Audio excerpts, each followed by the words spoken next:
At 73 degrees in downtown Cleveland as we get prepared for the finale of this three-game series, as the Indians will try to continue their mastery of opponents of late. They continue to win series, taking 2 out of 3, and they've got another opportunity to do that here today thanks to their series opening win. Rangers bounced back with a 5-zip win last night. Now it's up to Jeremy Sowers. Let's take a look at Ron Washington's starting 9 for the Texas Rangers. Esteban Herman, the former Kansas City Royal, gets the start at second base and leading it off. Then it's Michael Young, followed by Marlon Byrd, Andrew Jones, Josh Hamilton, and Hank Blaylock in the middle. Murphy, Taylor Teagarden, and Elvis Andrus round it out. Jeremy Sowers making his 14th start this year. He's 4-7, a .475 earned run average. He's pitched very well in his last 3 starts. He is 2-0. He's gone 7 innings in 2 of those 3 games. In his career, 1 start against the Rangers. It wasn't a good one last year, so we could throw that one out and forget about it. But Jeremy has been pitching very well, and hopefully he will match up against these Rangers this afternoon to try and win the series for the Indians. Let's take a look at the Indians' defense, brought to you by the Team Shop at Summit Mall in Fairlawn. It's Crow in left, Sizemore in center, Chewis in right, Carroll at third, Cabrera at short, Valbuena at second, Jimenez at first, and Shopik behind the plate. Here's your umpiring crew today. Jeff Kellogg calling balls and strikes. Tony Randazzo at first. Mark Wagner at second. Rob Drake down at third. So here is Esteban Herman. Leading it off, and he looks at a first pitch strike. Well, he gets a start at second base today where Vizquel will get the afternoon off, but he has had some kind of numbers against Jeremy Sowers. 8 for 9. Remember, Herman used to be with the Kansas City Royals. Herman knows his days are probably numbered here at the big league club. Yeah. With Ian Kinsler due to come off the disabled list very soon. But he said, I'm trying to make the most of it. He starred at AAA Oklahoma City this year and said, I tried not to get caught up in thinking, am I going to get called up? Are they going to bring me to the big leagues? He said, you drive yourself crazy thinking about that. Well, Kinsler started his rehab yesterday. He was optioned to Frisco and started, so he should be here for the weekend for the Rangers. Yeah, Ian Kinsler gets his first rehab assignment, and what happens? He gets hit by a pitch in one of his at-bats. I'm sure that thrilled the Ranger people. Well, welcome home. There's Michael Young waiting on deck. Now the 3-1.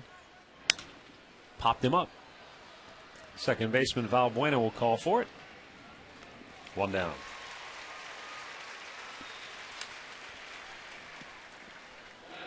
Going to bring up Michael Young. Sooner or later, he's going to break out of his funk. That's why I caution to even talk about his slump, for fear that somehow I'll jinx him into a hot spell here in this last game. But 0 for his last 9 in the series, and just 1 for his last 18 over his last 4 games. And this all started after his 14-game hitting streak came to an end on Saturday. And that's kind of odd, isn't it? When you're in a groove, you're locked in, your hit streak comes to an end, and then you go into a funk. Sometimes after good spells comes bad spells, and you don't catch breaks. Consistency is the key to the game, and this guy has been so consistent over his career. Oh, yeah.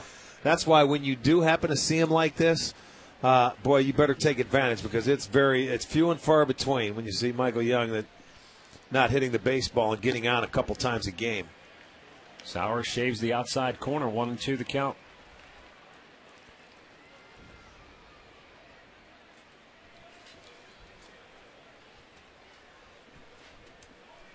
The 1-2 pitch, fouled right back. Young got off to another great start this year for Texas, and man, was he clutch early in the season. In the month of April, 3 times in the 9th inning, he hit a game-tying or a go-ahead home run. 3 times in the 9th inning in 1 month. And he's not really a home run hitter, although he's having a very good year this year with 19. You don't consider him a home run hitter. Just missed that pitch. Think about, though, when they get Cruz back and they get Kinsler back, that's when I think his job will be a little easier. Right now they have to pull a little extra weight. Yep.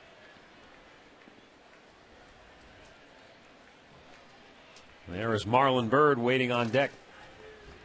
And the 2-2 to Young. Smash down the side, foul.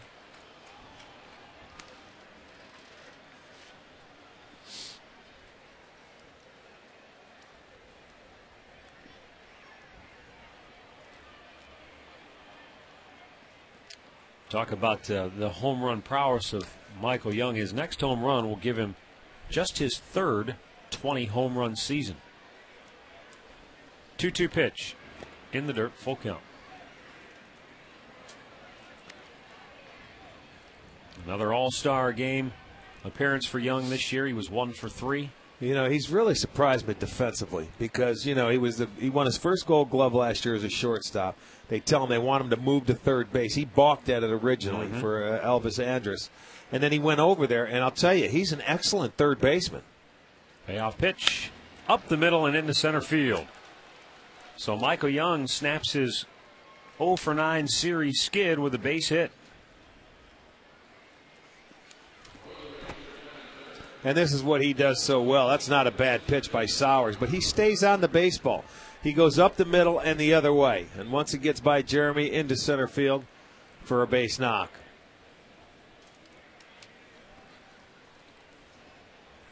Overall, that snapped a 0 for 11 for Young. And you knew it was only a matter of time before he was going to break that. Here's Marlon Byrd, 1 for 8 in the series.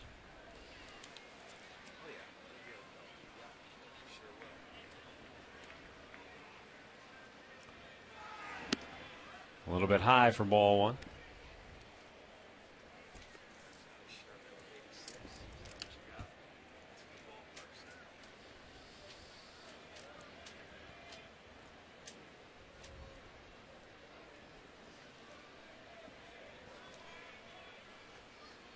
Now the set by Sowers and the 1-0 pitch to Marlon Byrd.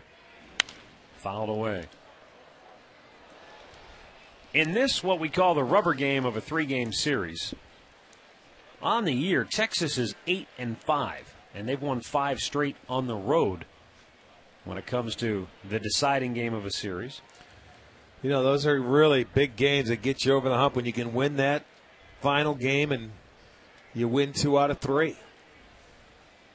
Big difference. What's surprising to me is disappointing as the season has been for the Indians. They're 10-8 in deciding games of the series. Rubber games, yeah. They've won 3 straight, 4 out of 5, and they're 6-2 in these games at home.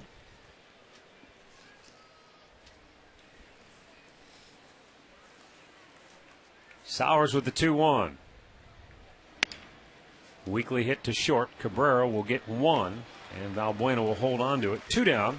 Byrd at first on the fielder's choice.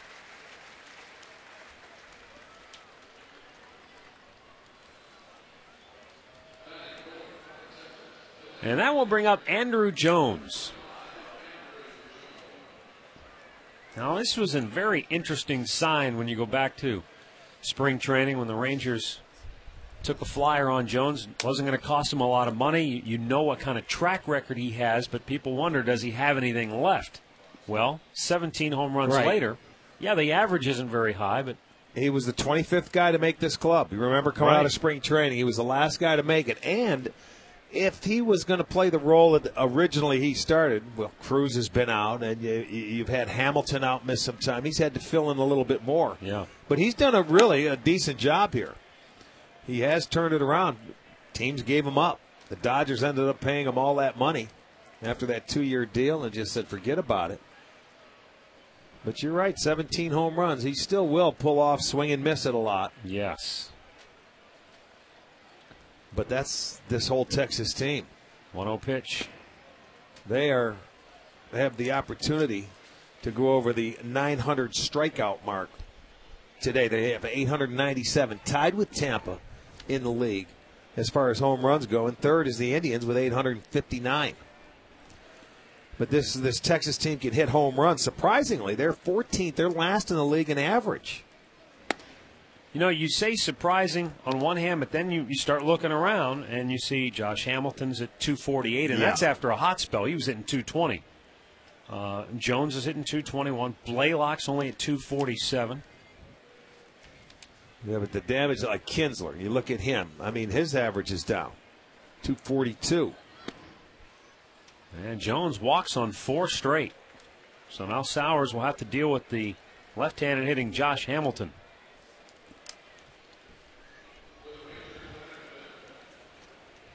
Well, this is where Jeremy Sowers has been outstanding this year. Runners in scoring position and 2 outs. 3 for 26 opposing hitters are 115 batting average. So he's done a terrific job. He's got a tough out here, though. This guy's been swinging the bat very well over his last 9 games. Well, he had a big 2-out, 2-run bases loaded double last night. That got the Rangers offense rolling.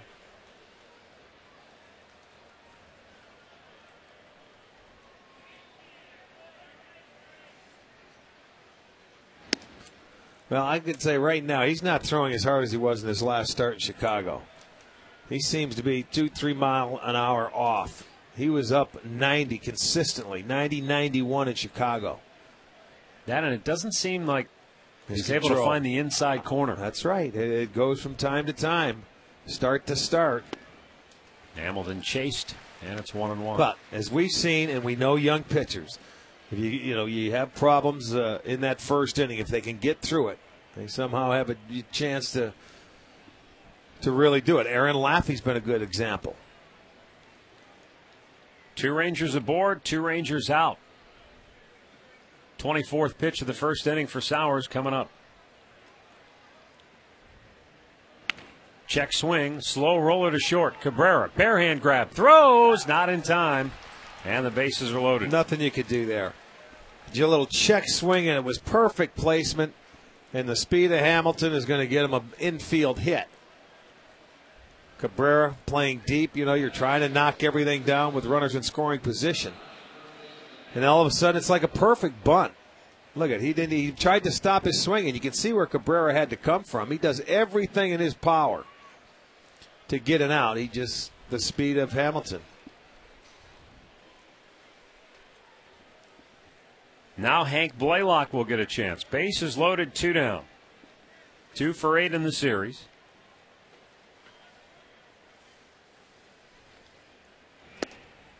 And he finds the outside corner for strike 1. Blaylock with the 23 home runs is having a good power season, 18 doubles. Well, here's a guy that just never gets cheated. He swings as hard as you can every time. High and wide to even the count.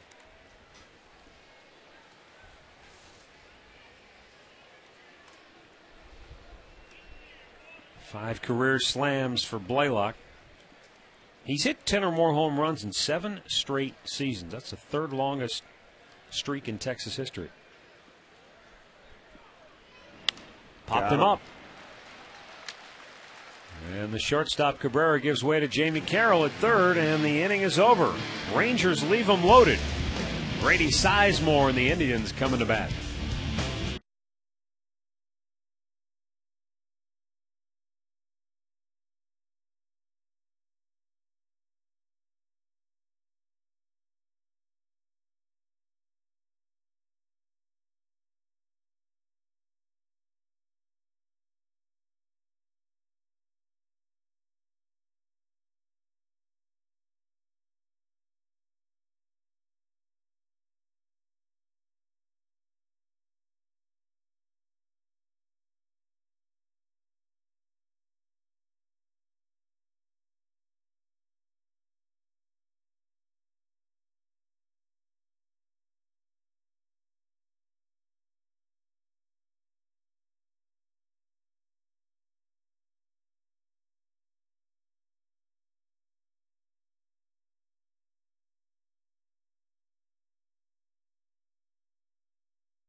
Back here at Progressive Field, let's take a look at the starting nine for Eric Wedge. Brought to you by Progressive Insurance, proud to be the official auto insurance provider of the Cleveland Indians.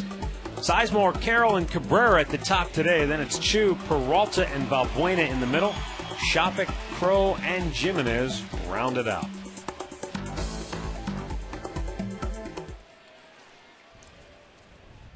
'26-year-old right-hander Scott Feldman starting for the Rangers today. Having really an outstanding season.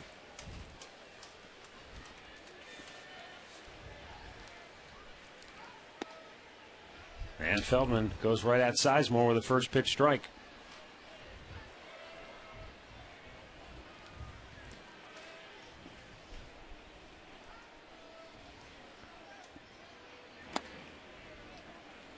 Scott Feldman started the year with a career mark of 7 wins, 13 losses, and a .497 ERA. Who could have predicted this kind of year? Well, and he started the year in the bullpen and then came out at the end of April, went into the rotation, and has been lights out.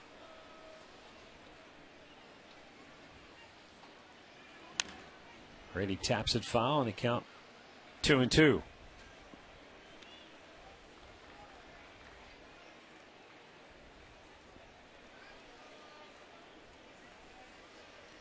Four hits and 8 at-bats for Sizemore after his 3-hit night in last night's ball game.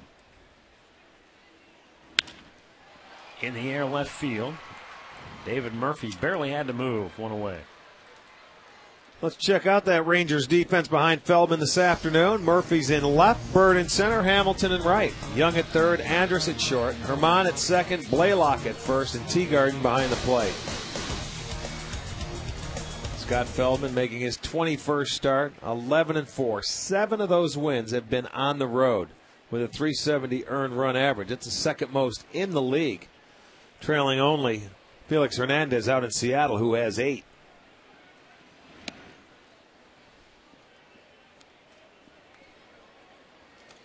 In his career, 0-1 against the Tribe in 1 start, but he's pitched in 7 games and a .614 earned run average. He started here last May here at Progressive Field, where he went 6 innings, 6 hits, gave up 5 runs, and got beat. Cliff Lee beat him 5-2. But then again, Cliff Lee beat just about everybody last year. Yes, he did. Jamie Carroll checked, and it's a called strike. He doesn't like the call, but he's now down on the count 1-2. You know, this is a pitch we saw last night that Tommy Hunter made, and Feldman's got it here. A little cutter with the right-handers. You know, we see it a lot from left-handers that throw it into the right-handed hitters. I don't know if this is a pitch that Maddox brought over with him or he believes in, but that little cutter is a nice little pitch. It's a fastball, but it has late run to it. That was a cutter there, I believe. Jamie Carroll stayed right on it. Lines it the other way for a 1-out single.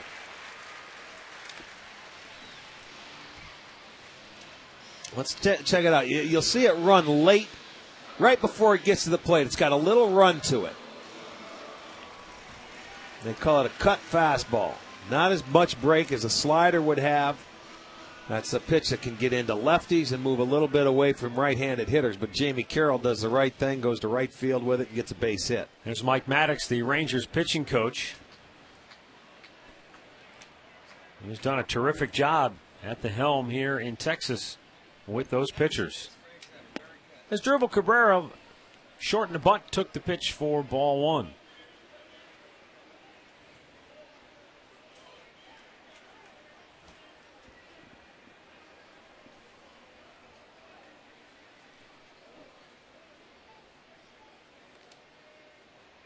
After the ball game last night, Tommy Hunter admitted that Mike Maddox told he and catcher Jared Saltalamacchia, the Indians, he felt the Indians were not a good off-speed hitting team. Of course, it helps when you have the kind of curveball Hunter had last night. It wouldn't matter if you were a good off-speed hitting team. It wouldn't have helped. That's true. But, you know, he's right. I mean, they're basically a predominantly fastball. fastball. Yeah. But you still have to go out and execute it. You can tell anybody they want. And he pitched ahead in the count, so you know that he could expand in the strike zone. But like you said, he had a very good curveball last night. Swing and a miss. I was impressed. That was the first time we saw Tommy Hunter pitch, and he threw the ball very well. 20 of 28 first pitches for strikes, 71%, the best he'd done all year, and 23 curveballs for strikes, which was the highest number that he'd thrown that pitch for a strike this year in any start. Well, you can see why the Rangers have the best ERA in the American League since the break. They're third in the league this year, trailing just the White Sox and Seattle. You know, Texas has always been known as an offensive club, and you're going to have to outslug them. Well, not this year. They have really done a nice job in a quick turnaround. And they even, designated Vicente Padilla, who was one of their free agents that they signed with Kevin Millwood. Yeah. And one of the last, only two guys other than this year Scott Feldman to win 10 games in the last 4 years. Millwood's done it, Vicente Padilla, and now Feldman. 1-2 pitch in the dirt. Part of the problem with Padilla, one, he wasn't pitching well, and two, his act, I think, grew a bit tiresome because he was a guy who would get frustrated, and instead of doing something about it in the strike zone, he would start hitting batters. Yeah, he was and a his own head-hunter. teammates took exception to that because they ended up getting retaliated for it. Yeah, that's exactly right. When you're a headhunter, you're going to get some of your own guys killed. So you don't charge the mound, you go over and beat your pitcher up. Pitch is low, full count. Well, in this series, Bo worked up the numbers. The Indians have been able to have their chances early. Late First 3 innings. Innings 4 through 9, the Rangers have shut them down completely. There goes the runner. 3-2 pitch, bounced foul.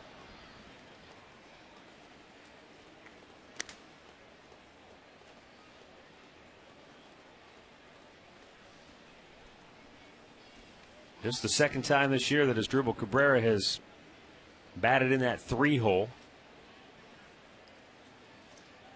Well, I can see what Eric's trying to do here. You move Chu down a little bit. Hafner's not in there. Peralta backs up Chu. So you try and keep, the middle part of that lineup as strong as you can. Again, the runner's going. Cabrera lines it to center field, a base hit. Carroll will hit second and easily go to third. So a very good at bat. Cabrera continues to swing a hot bat. It's his third hit in the series. That's why you start the runner, baby. 3-2 early in the count. Get on the move. They have him at the corners. He went out and gave him a little swinging room with a little two-seam fastball away. Drilled it right back up the middle. Carroll comes to third base, and the Indians have an opportunity to break on top. And Cabrera now has hit an 8 straight. Bumped his season batting average up to .312 now. Indians at the corners with 1 out, and Shin-Soo Choo, 1 for 7 in the series, steps in.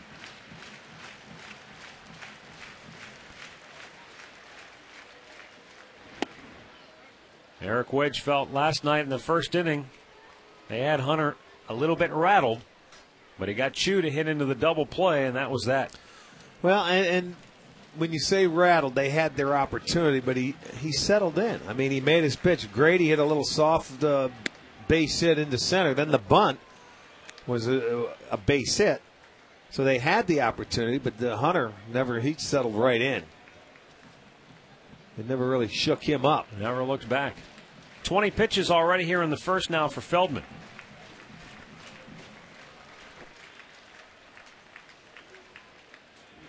2-0, pop foul, out of play.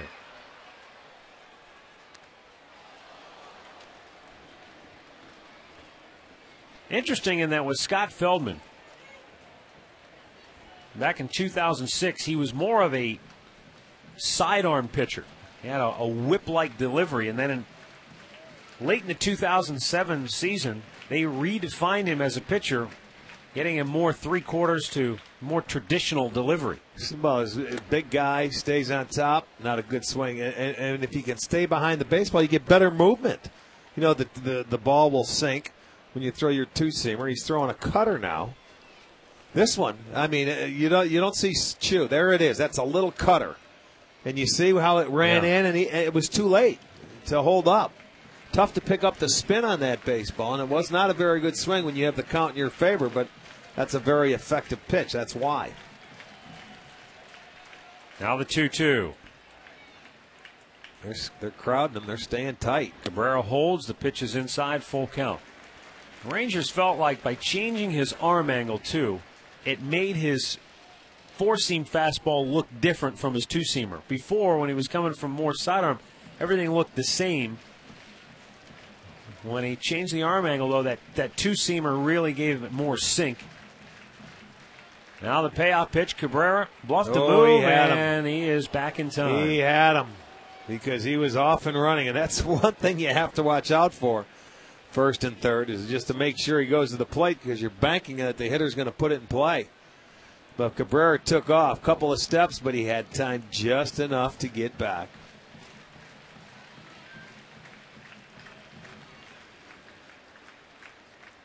Now Cabrera's off, and the 3-2 broken bat in the air to left field. Murphy will make the catch. Tagging and coming home is Carroll. Throw to the plate, high, and Carroll slides in safely. Shin-Soo Choo with RBI number 62, and the Indians grab the 1-0 lead. Boy, oh boy, another bat shattered out of the hands of Choo. It goes ricocheting into the seats. He had enough on the baseball to get it in. The throw was very strong by Murphy. It was a little high, though, and it enabled Carroll to get in under the tag. You can see him oh, that was not really a good catch. He caught the ball low. He never got himself in good position. Maybe that's why the throw was high, and you could see Carroll sliding in underneath it. Choo might have had 2 inches of bat left in his hand. That went, going in, and it deflected to go about 3 or 4 rows into the seats. It looked like when he looked at his hand, he couldn't even see any bat. It was just in the palm of his hand was the only thing left. Well, then Choo must really shave his bat handles down. If it exploded. He did that earlier. Was it this series or was it last homestand? I think it was yesterday. It was this series. He ended up with about 2 inches left in his hand. So he must really, you know who used to do that? Albert Bell would really have that the bat handle shaver, and it'd be almost like a toothpick.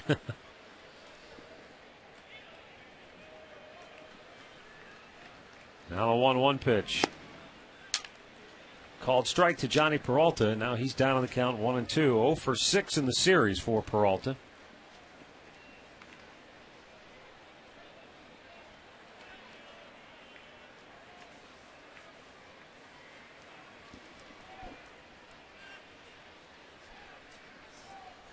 And the 1-2 is fouled right back. So the Indians grab the early lead here in the first on the sacrifice fly.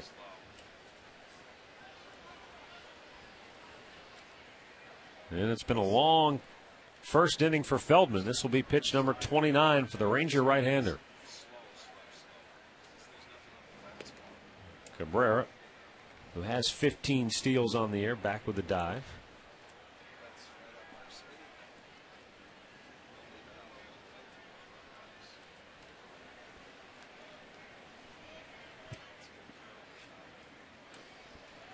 Swung on and missed, and the inning is over. But after an inning of play, it's Cleveland 1, Texas nothing.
to you by Continental Airlines, official airline of the Cleveland Indians. Continental Airlines, work hard, fly right.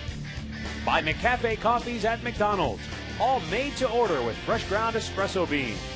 And by All Care Dental and Dentures, we make seeing the dentist easy.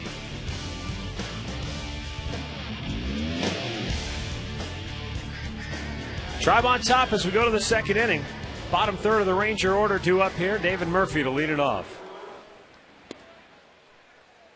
Murphy 3 for 8 in the series. He'll be followed by Taylor Teagarden and Elvis Andrus. Both starters struggled through lengthy first innings, so we'll see how that affects each of them. Sowers got out of a bases-loaded 2-out jam. Feldman allowed a run on the sac fly.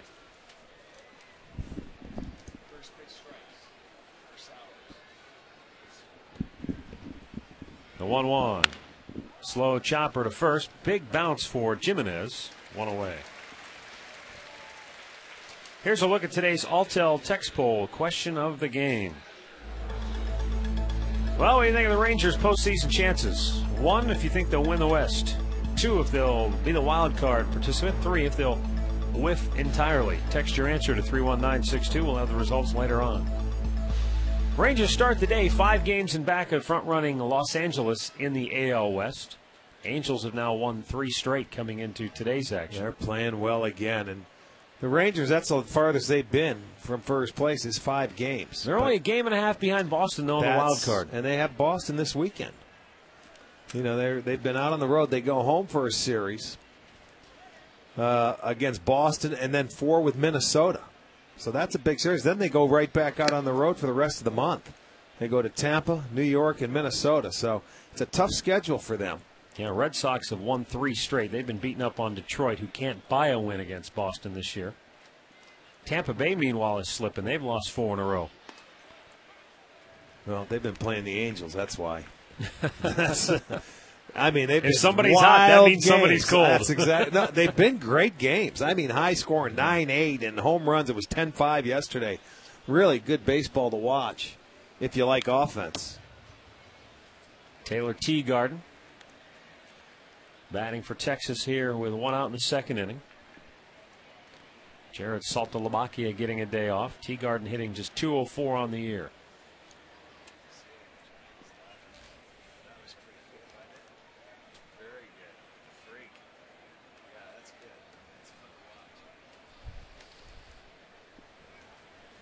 Now the 2-2. Bloop foul. Jimenez will give it a peek, but can't get near that one. You mentioned earlier that the Rangers, what are they, second to last in batting average? They're tied for last. Yeah, they're last with Oakland. I was talking with Bo earlier, and he went and looked it up. I think, the big reason is they don't get much productivity from the bottom third of their order. And on the year, there's 7, 8, 9 hitters, a combined .231 average. Well, that certainly doesn't help, does it? Brady Sizemore in center field has it measured, 2 down. Hey, save 70 to 81% off jewelry right now during the Overstock sale at Alvin's, your Cleveland family jeweler since 1931. Thousands of items, rings, earrings, pendants, diamonds, and gold, all up to 81% off. Find sale dates and locations at alvinsjewelers.com.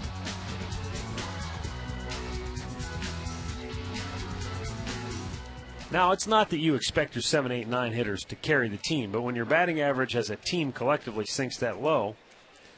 Well, the thing of it is they have enough offense to win, and it shows. And part of it is those batting averages, .231 combined, they've also combined for 38 home runs. Well, they can hit homers. They're second in the league in that department. They have 171 as a team. And the ballpark that they play in, I mean, the ball actually flies. It's a tough place to pitch in that ball yard. It's always offensive. You better strap it up and get ready for about 3.5 hours of baseball. Well, you talk about Scott Feldman being 7-1 on the road. He probably gets on the road and said, "Whew, yeah, no this kidding. is more like it." I know. You don't have to worry about it. It's a different brand of baseball. Even Kevin Millwood, as good as he has been this year, is 9-7. Right. We haven't had a home run in this series. Yeah, the closest we had was Hamilton's opposite field 2-run double. It was short off the wall. And Blaylock in the series opener had There's your boy got the chart. Double to right center. That's Kevin Millwood next to Dustin Nippert. Now, I don't know that Nolan Ryan, when he got in there, rolled up his sleeves, and went to work on redefining what Rangers pitchers are going to be about, what they're going to do. They had any idea it was going to happen this fast, but it's been quite a turnaround. Yeah, the work ethic and the principle of the whole thing. He wanted him. It's what made him Nolan Ryan, his routine, and that's what he wanted to bring back into it. He didn't think the pitchers ran enough. And when you pitch in that ballpark, that's just the thing. You're going to have to pitch there. It's tougher for them to sign free agent pitchers. You're going to have to overpay to get a pitcher to come there, as a free agent. And right now, with their money struggles, with the ownership there, it can be tough. Andrus in the air, right field. Chu has it measured. 1, 2, 3 go the Rangers. And we'll go to the bottom of the second. 1-0 Cleveland.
It's a 1-0 Indians lead as we go to the bottom of the second inning.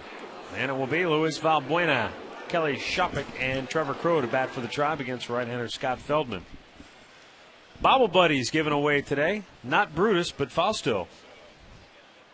Fausto handed out to the fans coming to today's ball game.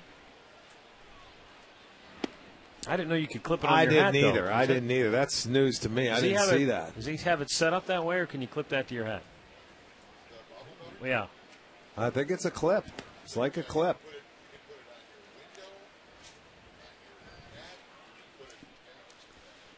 Gary Coach said you can put it on your window, your hat, and then he lost his train of thought.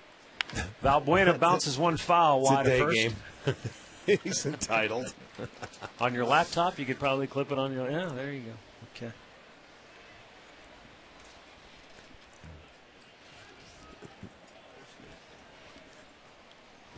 Swung on and missed, and Valbuena strikes out. Ball in the dirt. Threw the bat at him and hit Teagarden. Oops. Yeah, sorry. It's 2 straight strikeouts now for Feldman. 1 down in inning number 2. Well, he's going to swing at the pitch in the dirt. So, okay, now you know you have to run. So let me discard that or discard that bat, and boom. Well, you got the equipment on, so you can handle it. I'm sure he said he's sorry, or he will. Kelly Shopik, 1 for 4 in the series.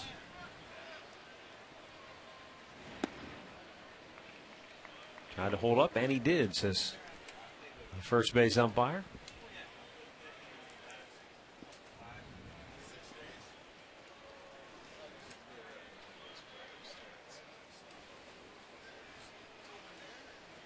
Feldman's 1-0. Outside, 2 balls, no strikes.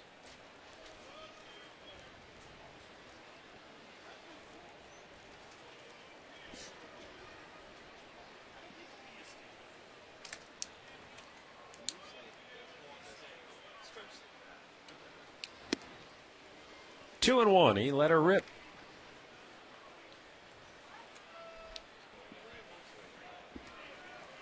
Well, that was a 2-0 count we talk about. You work to get it in your, in your favor. You go ahead and let it go.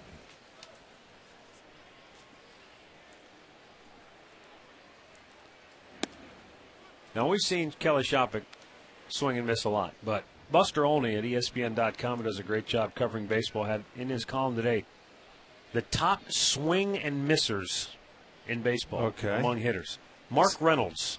Oh, God, 344 swings and misses this year, far and away number one. Shopik lines that ball right into center field. And the Indians have a one-out base runner now for Trevor Crowe. Well, he has a strikeout. He's the strikeout king, as well as hit some home runs. Second highest is Ryan Howard. 339 swings and misses. Okay. You could probably guess the next two, but we'll save time. Carlos Pena's third. Russell Brandon is fourth. Okay. All above 300 swings and misses this year. That makes sense. Those are all guys that are all or nothing. Boy, they can hit them far, hit them deep. None of those names surprise you. No. And you figure, well, yeah, okay, they all make sense. Trevor Crowe looks at a strike. How about you? He's not among the. He swings and misses a lot. He was not on the list. Okay. Pitchers now. Pitchers who cause hitters to swing and miss the most. Justin Verlander is number one. That doesn't surprise Not surprising. We witnessed him. He's caused 325 swings and misses this year. This surprised me who was number two.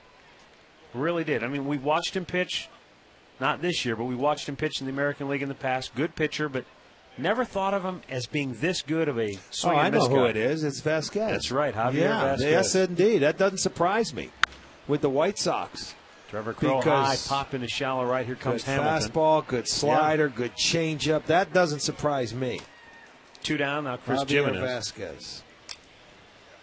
Third is Tim Lincecum. That's pretty obvious. That's a freak. Then Felix Hernandez, Rich Harden, and CC Sabathia. Well, speaking of swings and misses, every once in a while they swing and drive it a long way, and when they do that, we raise money for the Gathering Place. Every time the Indians homer this year, our friends at Great Clips donate $50 to the Gathering Place. Rick and I are each donating $5 per homer. 7,300 so far on the year. You can log on to touchedbycancer.org and make a donation yourself.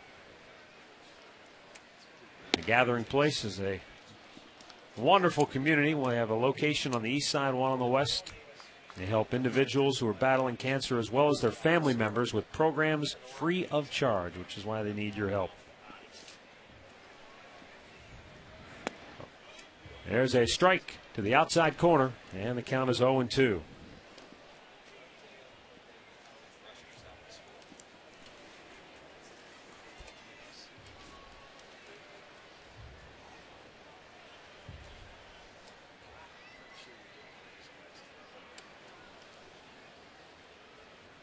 The 0-2 swung on and missed. And the inning is over. Two complete. Cleveland 1, Texas nothing.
About as perfect a day as you could ask for here in downtown Cleveland. 73 degrees at game time. Slight breeze blowing in over the scoreboard and left toward the right field foul pole.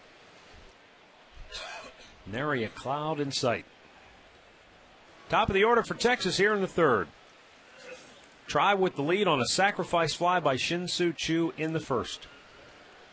Esteban Herman will lead it off for Texas.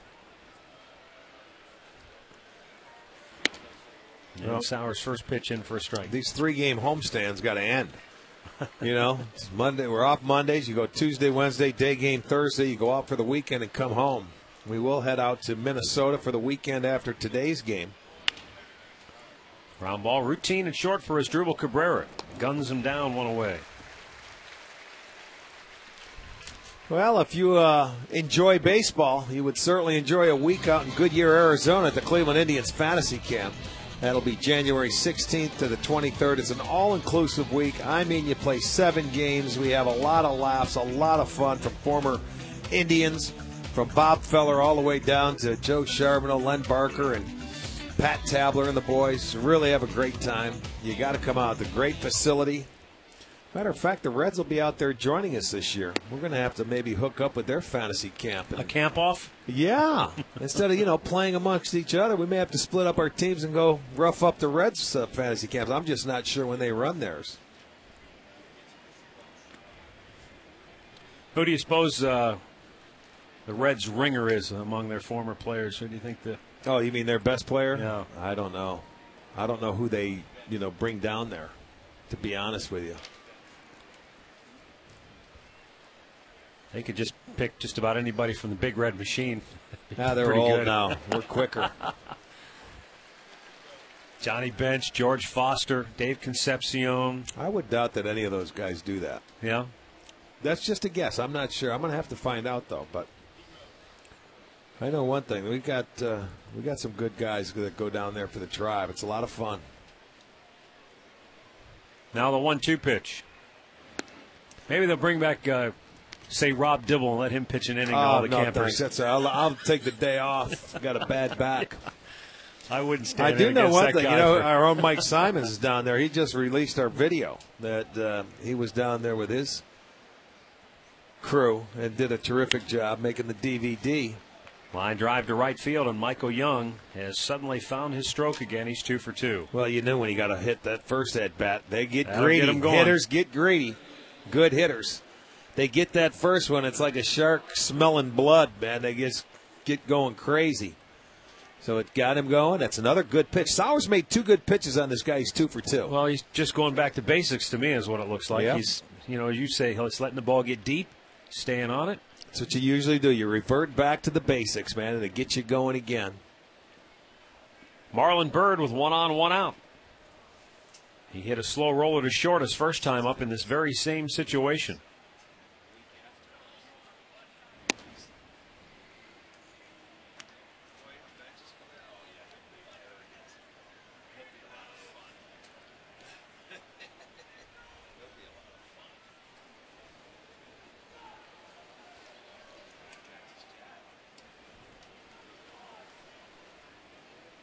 The 1-0. Rifled deep left, but hooked it foul. That 1990 Reds team, there's a host of players to choose from. Guys like Eric Davis, Chris Sabo. Wasn't Paul O'Neill was there? Paul O'Neill, Hal Morris, Mariano Duncan. But pitching was the name of the game for that Reds team, and in particular that bullpen. Yeah, the nasty Charlton, boys. Dibble, and Myers, and forget about it.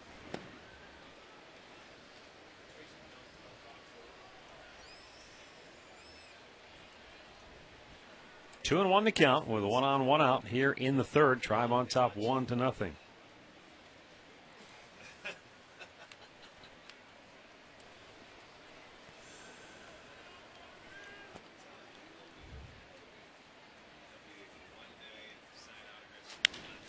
In the air, center field. Grady Sizemore racing back, still going back on the track. Jumps up, makes the catch, and hangs on.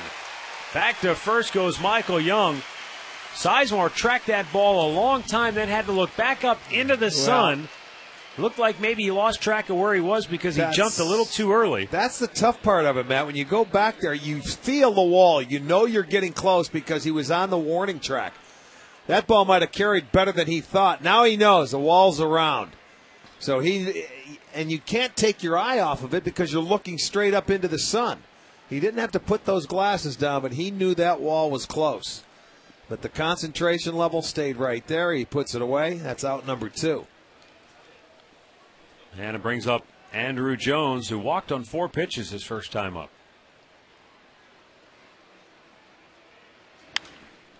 Goes after the first pitch this time, and this will find the seats down the right side. Big kangaroo hop right into that young man's hands.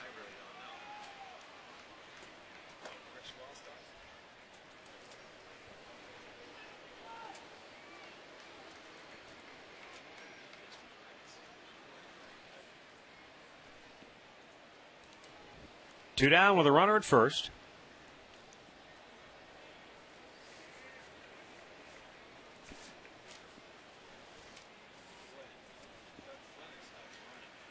Swung on and missed, and the count is 0-2.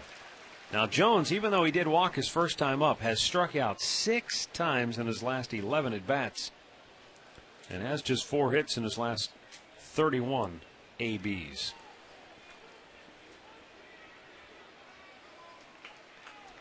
At one time, this guy was one of the best center fielders in the game. He can go get him with the best of them.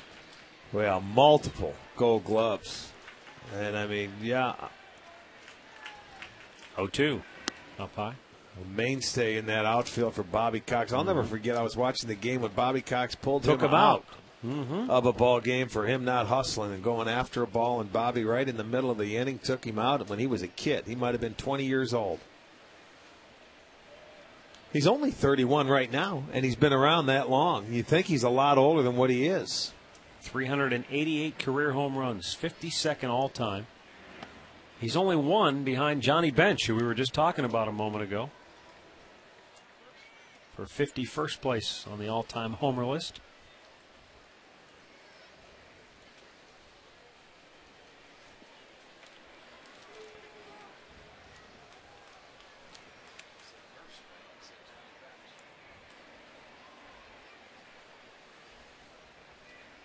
Shopik puts down the sign. That means go to first base when you got those horns. You know, he's from Texas, so you got to put down the horns.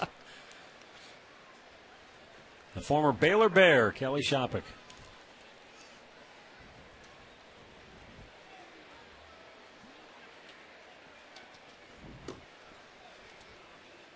Coming inside with the heat. 2-2. Hit a long way to left. And off the scoreboard, coming around to third is Michael Young. He'll be held there. So he didn't get that pitch in enough. And Jones turns it around for a double. Second and third, 2 down. 16th double of the year for Andrew Jones. Well, and that's, if you don't get it in there, you give him a little swinging room, and there you'll see that pitch not quite 90 miles an hour, so it doesn't have enough on it to get in there. Unless you locate it in there. He didn't do it. It goes up off the wall. Jones now with his 16th double. That's a 2-out double, so it's second and third now with 2 outs. Second time he will face Hamilton in a situation. Hamilton, you remember, got the infield base hit. Check swing, really, with runners on first and second to keep the first inning going.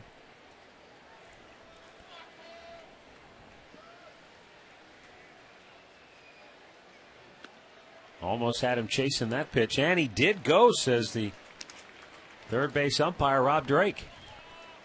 Hamilton's not convinced. Well, you'll get a look at it from the side. Yeah, close enough.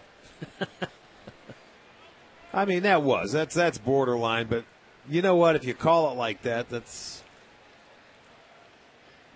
You see some crews that rarely call it, and other crews that all you have to do is move your hands a little bit, they'll call it. 0-2 the count now. When you're a pitcher, you love it. That's why I was surprised at your quick response to hitters. I don't have to hit anymore. See, you don't stick up for him anymore. Huh? No, that's not true. That's not true. Once a hitter, always a hitter. You know that. Mm-hmm. 2-strike pitch. Chops it foul. You know, it's a check swing. As long as you don't, you see, as hitters, they don't mind if it's the first or second one. Just never on the not third. On the third one, That's right. Don't take the bat out of my hand.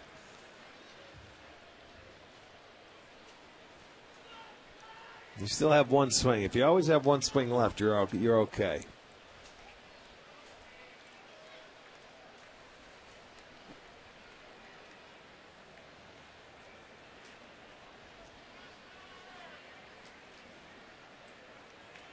Two-strike pitch. Trying to get him to go fishing, but Hamilton able to lay off.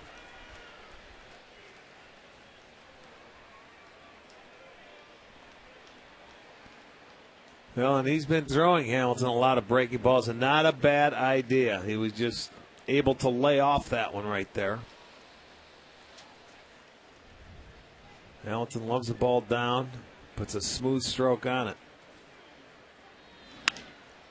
Left field near the line, coming hard. Trevor Crowe dives, can't get there. 2 runs will score, and the Rangers take the lead.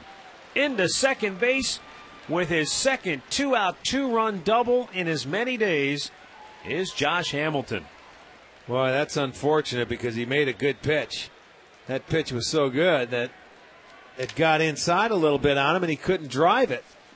And Crowe could not get it. He elevated it. He popped it up down the line. That's only the 4th hit that Sowers has given up, and Crowe just misses that ball as he stretched outright, just gets underneath his glove. That's now 4 for, 28. Where 2 outs, runners in scoring position, so Texas will take the lead. The second night in a row that Hamilton has driven in 2 with 2 out. Now Hank Blaylock looks at a strike. Well, Josh Hamilton's having quite a series. He's now 7 for 9. 10. 7 for 10. Well, you know that. We mentioned it in the open. It's the guy you got to be careful of in this lineup right now. He did have first base open, but he didn't make a bad pitch. Now Blaylock drives one to left. This time Crowe puts it away, and the inning is over. But the 2-out, 2-run double by Josh Hamilton has the Rangers in front 2-1, middle of the third.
Trevor Crowe had one just beyond his reach and then pulled down the final out of the inning. But Texas is now in front 2-1. Almost wonder, too, if as he was charging in, that ball was knocked down by the breeze and just couldn't get to it because of that. Very well could have been. I mean, he gave an all-out effort. There's no question about it. And Sowers made a pretty good pitch. Just normally on a pop fly with his speed, he'll run him down. Although with Hamilton, he was probably had to play a little deeper. Yeah. Well, he hit one over his head and short hopped the wall last night. So, yeah, you're going to play a little bit deeper with Hamilton up there. He's one of the few left-handers that can drive the ball the other way.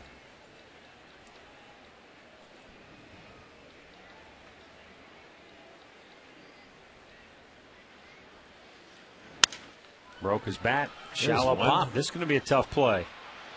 And it's going to drop. And Sizemore will hold with a long single.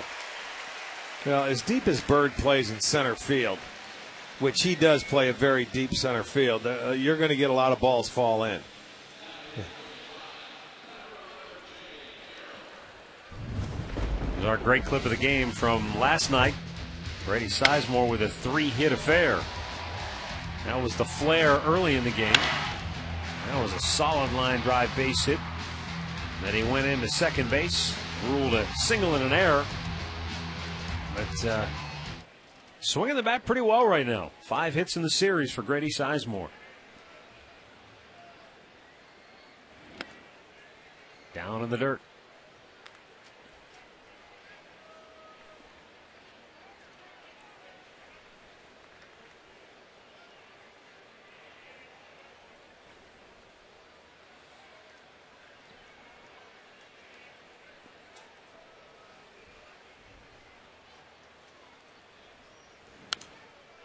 Back out of play. Carroll singled and scored the Indians' only run in the first.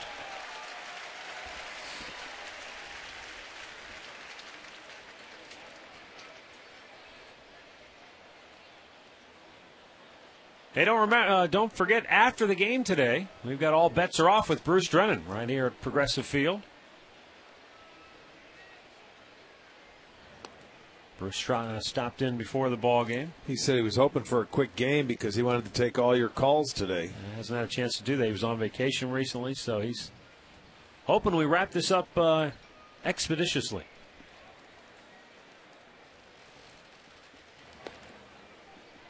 And then later tonight at 9:30, Browns one-on-one. Jim Donovan will go head-to-head with new head coach Eric Mangini. Followed by the Browns training camp daily. All ahead tonight on Sports Time Ohio. And in just a few days, the Browns will tee it up and kick it off for the first time preseason. Yeah, this weekend. Football. That's right. They're in Green Bay. Open up in Green Bay. You can see now they still have 4 preseason games? Is that right? I believe that is and they're correct. talking about next year? Shortening eliminating 2 and add those to the regular season. 1-1 pitch. Bouncing ball Beautiful. in the hole. Nicely executed. Grady has to hold at second.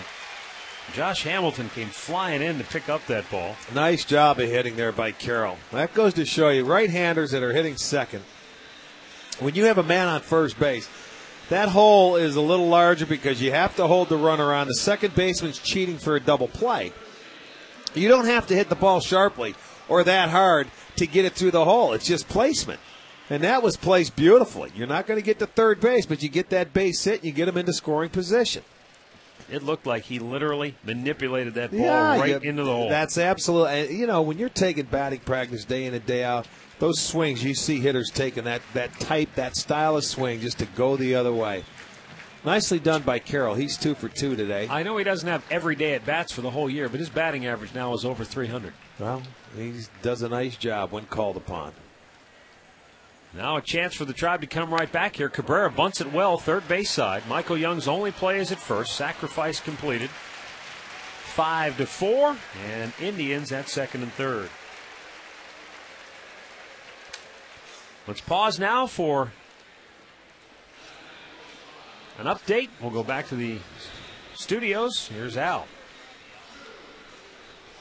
All right, guys, let's go to Lake County, where last night we got to look at Nick Hagedorn, his second outing, but first in Lake County for the Captains. He went 2 2/3 innings, gave up a hit, 2 runs, walked 2, and struck out 3. But Hagedorn showing some power stuff last night. Back to you. All right, thanks, Al. Here's Shin-Soo Choo. And he takes a strike on the outside corner. Chu drove home the Indians' first and only run in the first inning with a sacrifice fly. Looking to put the Tribe back on top here with a base hit. Up high, 1-1.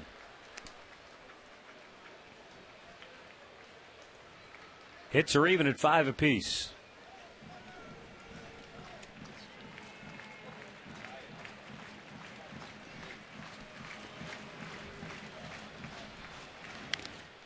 Foul tipped. And now Chu down 1 ball, 2 strikes.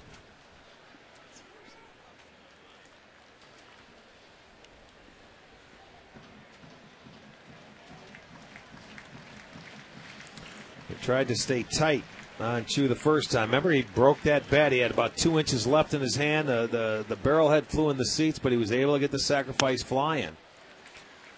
So they crowded him. Didn't want to give him much swinging room.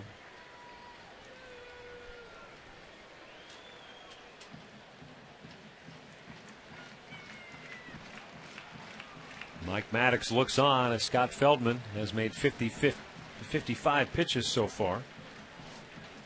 1 out in the third. The Indians threatening with Sizemore at third base and Carroll at second. And the 2-2 to Chu. Full count.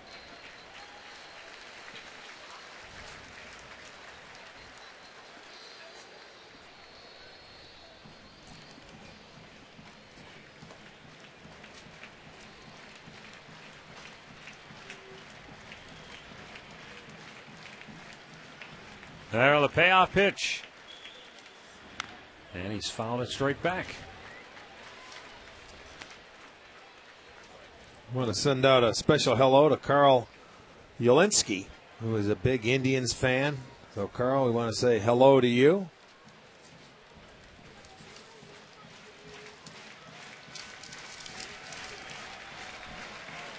Three balls, 2 strikes. And he struck him out. 4th punch out for Feldman. 2 down in the inning. Let's go down on the farm right now. Take a look at our Subway Fresh Face of the game. Lonnie Chisenhall made the move up to Double-A Akron. Hit a 3-run homer for the Arrows in his 4th game. Subway, play hard, eat fresh. That'll make your welcome a little bit easier, huh? Yeah. You hit at those 3-pointers. Manager loves you in a hurry. Now Johnny Peralta struck out his first time up.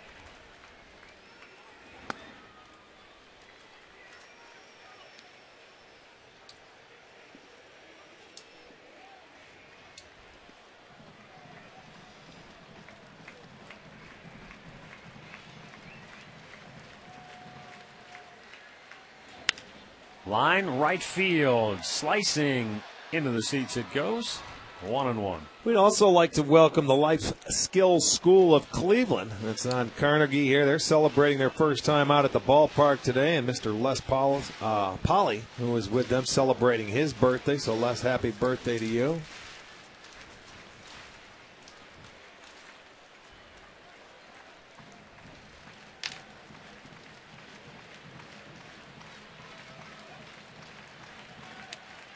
One pitch to Peralta. Just missed.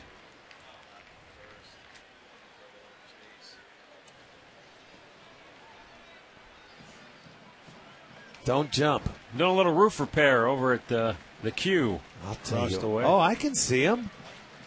See him over at the corner. That's, I don't know. But can they see us? Gust of wind comes up. I don't know.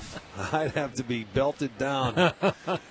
You know, that's a little shake. That's a little too high without a fence around you. Now the 2-2 pitch. Johnny got jammed and got a piece of it somehow. I think that might have went off his thumb. That's right. Might be missing a thumbnail. Ouch. That is deep in the old kitchen. Well, you got to step out and say, "Oh no." That's the one thing hitters hate to do. That's the worst thing you could do is get jammed like that. Get so deep in your kitchen. You certainly will think about it. Let's see if they go something hard and away. Although, You double up. Johnny likes the ball away.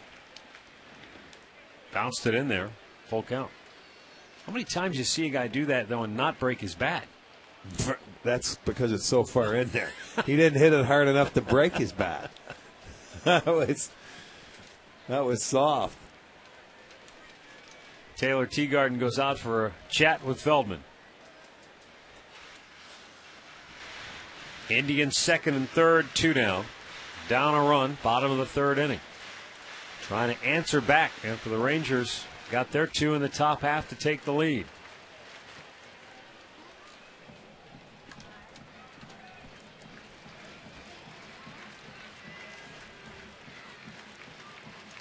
Feldman the set of the payoff pitch. Johnny just did get a piece of it to stay alive. We'll see if the Indians and Johnny can return the favor that Josh Hamilton did with 2 outs. Hit a little blooper in there to score 2.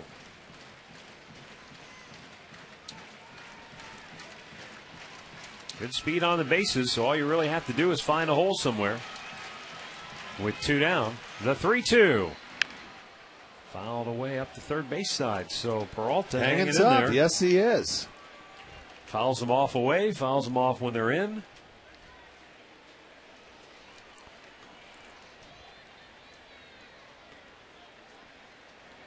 So he's gone in, away, in.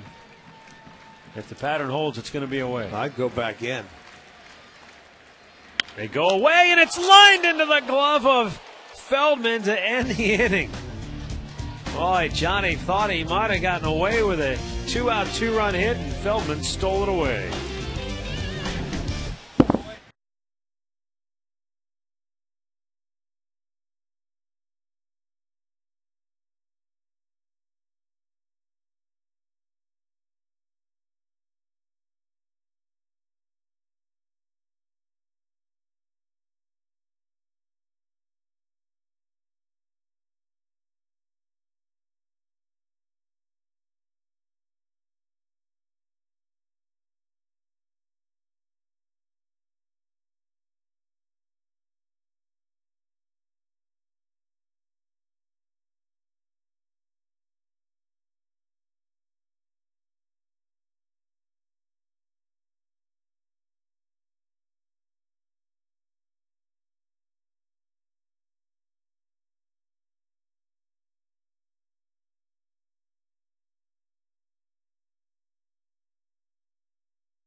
Well, 2-1, Texas stays in front.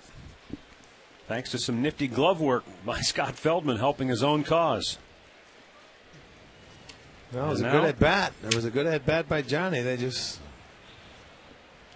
He got his pitch, too. The ball was away, right where he likes it, hit it hard, but right back at the man with the mitt. Meanwhile, Jeremy Sowers,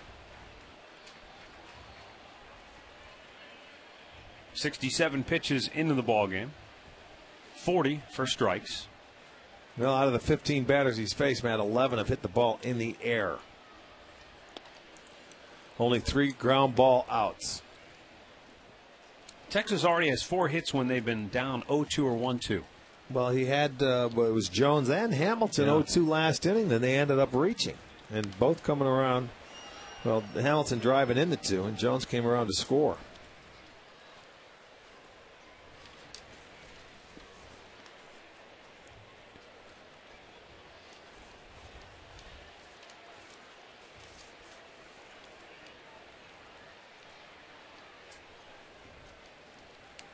Now the 1-2 to Murphy, way outside.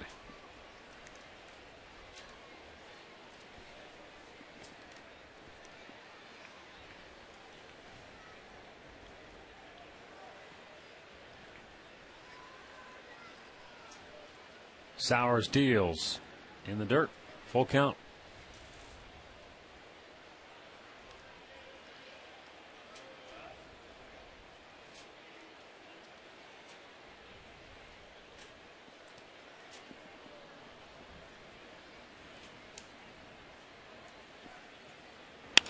Hit hard center field. Grady Sizemore has it measured perfectly.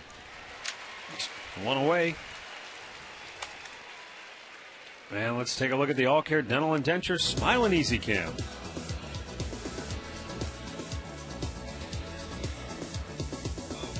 Beautiful day here at the Yard in 17 locations across northeastern Ohio. All Care Dental and Dentures makes seeing the dentist easy.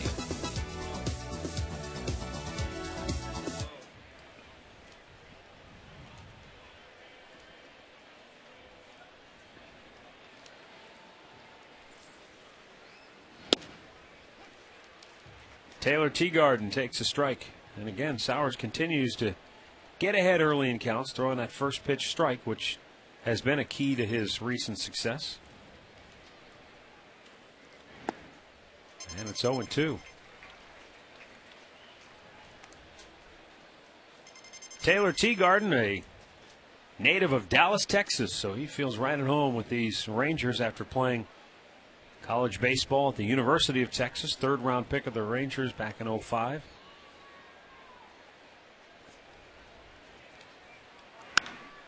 High pop.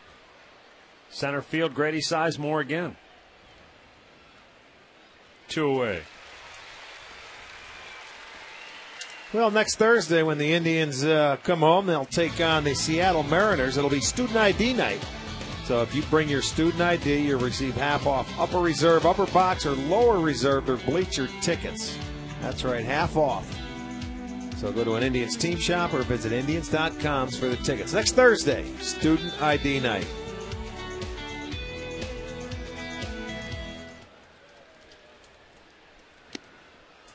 Just missed outside, ball 1. Elvis Andrus signed with the Atlanta Braves when he was just 16 years old.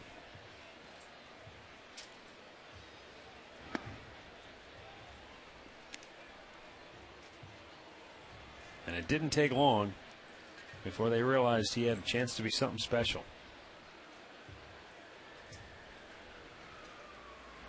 You know, when you get guys, usually you get to the big leagues in a hurry because of your bat.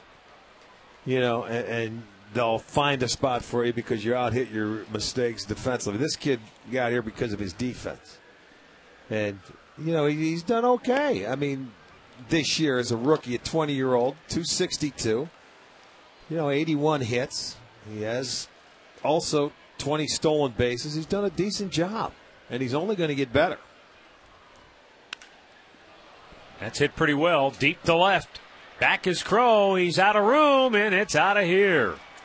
Elvis Andrus with his 5th home run of the year, a solo shot to the bleachers and left. And it's now a 3-1 Texas lead.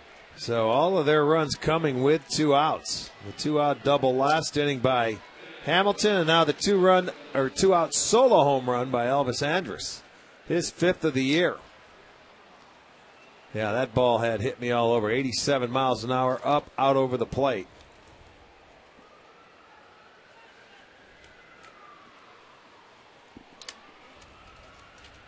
And now we'll turn it back over to the top of the order, and here is Esteban Herman.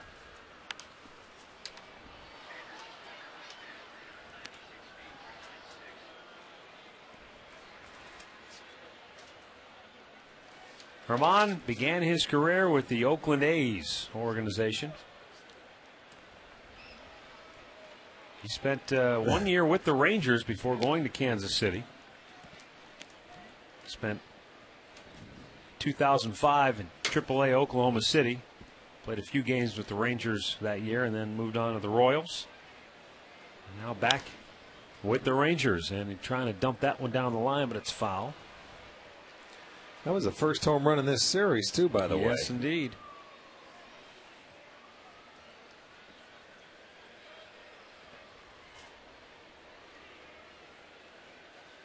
If all people hit it, you would think he wouldn't be your first selection. I know that. He would have been down the list.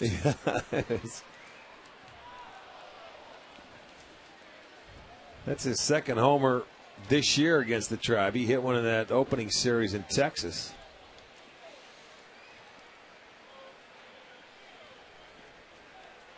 Look at, he wants to talk to everybody on that bench. He's not going to sit down for a while. When you don't hit many, you appreciate them. Straight up on the infield, second baseman Valbuena fighting the sun. Makes the catch, inning over. But the homer by Andrus has Elvis and the Rangers up 3-1.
Three-one, Rangers on top. Bottom of the fourth inning here at Progressive Field. It'll be Luis Valbuena, Kelly Shopik, and Trevor Crow for the Tribe. Valbuena struck out his first time up.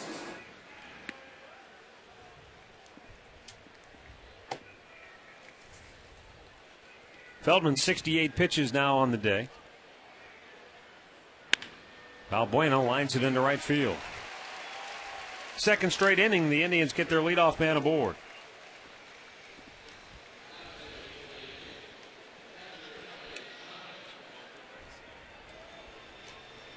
There's a little cutter. That was right there for Valbuena. He took advantage of it and found the hole. It's only their fourth hit in the series from the fourth inning on. Now Kelly Shopik, who had a base hit his first time up, slammed it right back up the middle.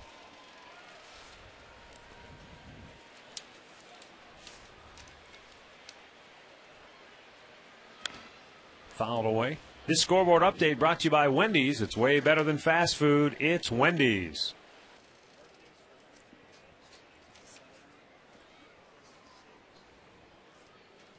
I want to send along some birthday wishes to Annette Donadio of Lordstown, turning 80 today, and our own Kelly Kelly of Brunswick, turning 32. So, Kelly, happy birthday to you, too.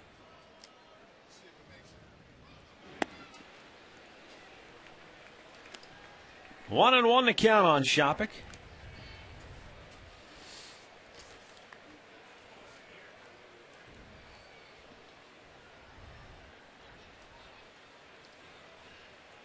Be a good time to end the Indians' home run drought. I was just thinking about that. Valbuena back standing. I've gone on record as telling Murphy he was going to do it here. Who did? I did. Oh, you did? Yeah.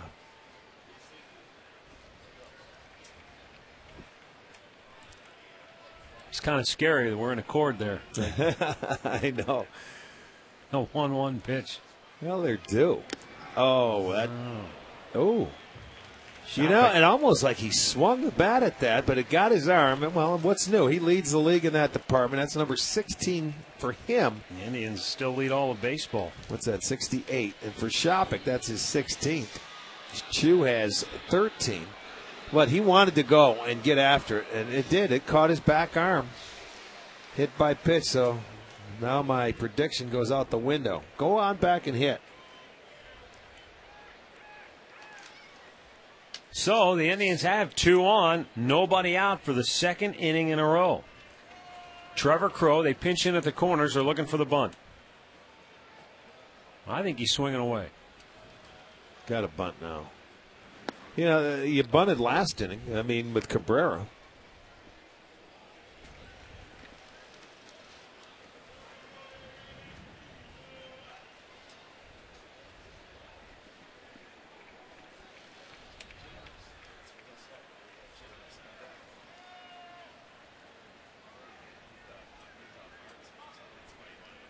Now the 1-0. Up high again, 2 balls, no strikes. And so far, no signs of a bunt from Crow. Chris Jimenez on deck has been struggling lately offensively, and that may be why Eric Wedge is allowing Crow to swing away here. Well, I'm sure there's 2 reasons. You figure, okay, he doesn't like the matchup with Jimenez on deck, and Crow, he feels, runs fast enough. He's got a chance to beat out a double play grounder. 2-1 to count. But I was thinking about it last inning when you had the first 2 guys on, you had your best hitter sacrificing in that situation. You know, you're taking the bat out of his hand. So he's not going to do it for the second straight inning. The other thing we don't know is if Cabrera may have done that on his own, That's too. exactly right. You don't know that. You got to. Because he's not a natural 3-hitter all year long, he might have just been thinking, hey, this is my role, this is what I do. That's a good point, Matt. You're right. You don't know that until the game's over and we ask the questions. 2-2 pitch. He rings him up. So, 5 strikeouts for Feldman. This is that little cutter on the outside. Normally he's been throwing it in. That might have been a little bit off the outside edge, but, you know, you can't take pitches awfully close. You're a young player. You got to try and foul it off. And that'll live it up to Chris Jimenez now with first and second and 1 out. Struck out his first time up.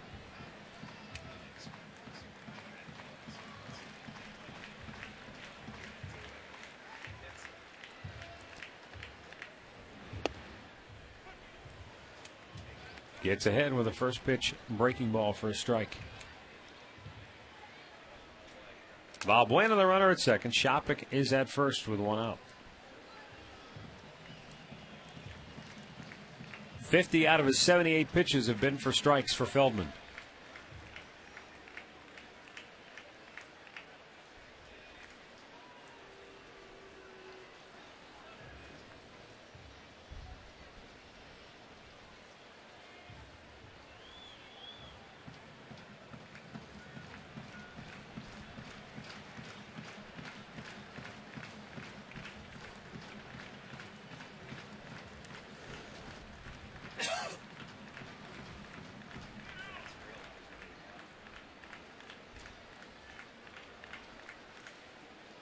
The Indians had a stretch, really about a 9-10 game stretch there, that carried through the first game of this series, where every time they needed a hit to get a run home, get a couple of runs home, they found it. They got the little dribbler, they found a hole.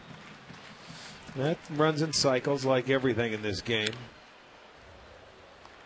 Opportunities so far today, but haven't been able to cash in.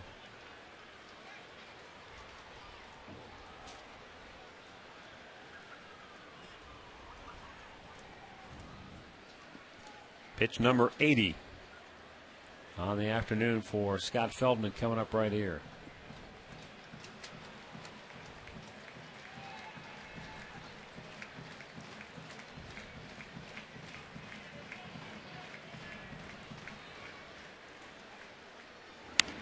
Fisted foul.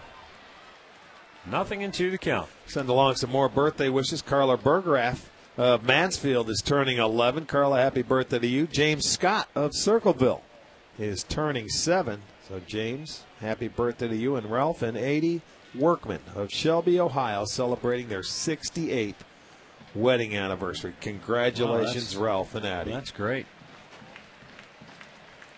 The 0-2 in the dirt.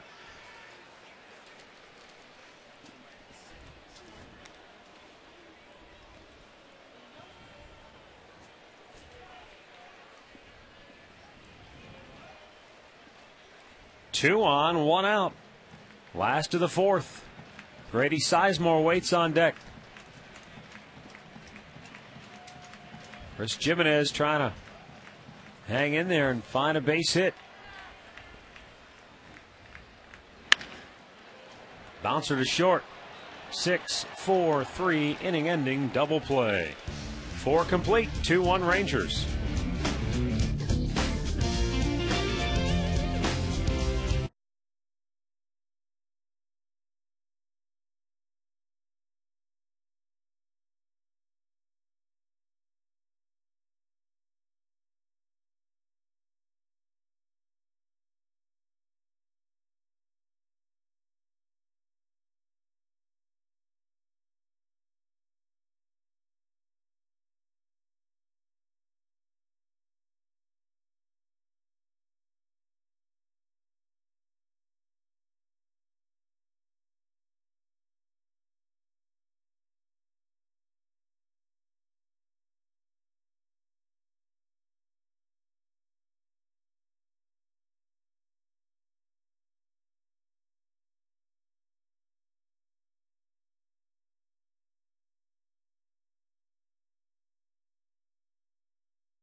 Brought to you by Subway. Play hard, eat fresh. And by Alltel Wireless. Choose who you call for free with My Circle. Any number, any network.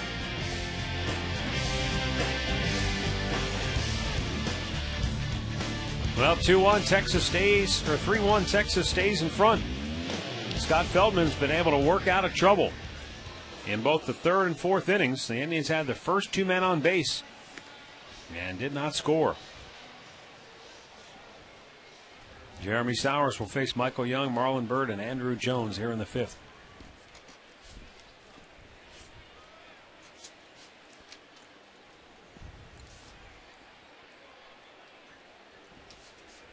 Well, we'll see how Michael Young is. He's 2 for 2 today. And has hit a couple of pretty good pitches from Jeremy Sowers, serving one up the middle, the other going the other way. So after starting 0 for 9, he's trying to get healthy on the final game.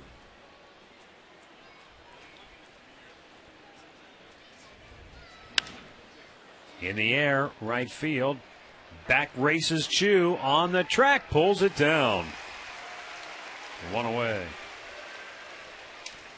Well, the Bud Light party deck out at Progressive Field is a beautiful party area during the games, especially day games like today. Tickets start at just $40, and they include an all-you-can-eat buffet and a great view from the right field location. You have seats down there you can sit in. Up in the bar area, you can sit down and eat your food. Really a great place to watch a ball game.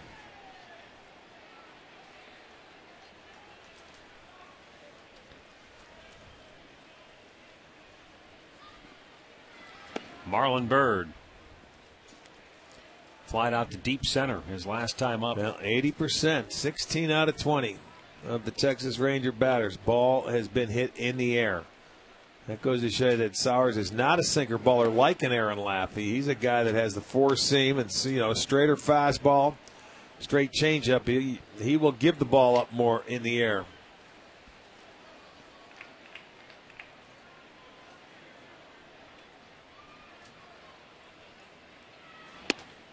Good pitch in there for a strike, 2-1.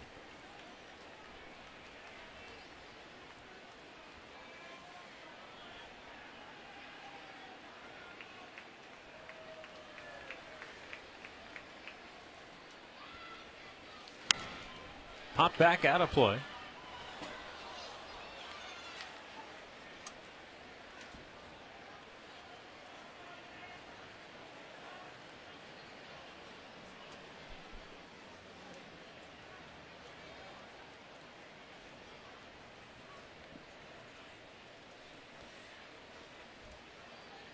Jeremy's 2-2 pitch. Again, it's in the air. Again, it's right field. Chu fighting the sun. Has it 2 away. And don't forget, Friday's Mega Millions jackpot is up to $146 million. Stop by your local Ohio Lottery retailer and pick up your ticket today. The cash buyout, Betty, $90 million. That's right. We could do wonders with that, couldn't we?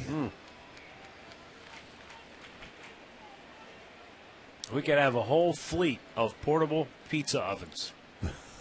Just roll around the countryside selling pizza. I got somebody that could run that for you. Pitch down low to Andrew Jones, who walked in the first, doubled, and scored in the third.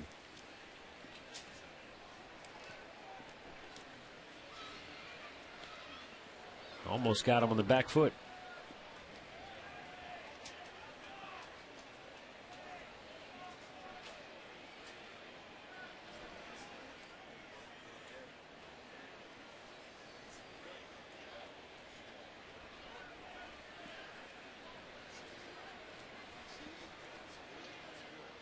Now the 2-0.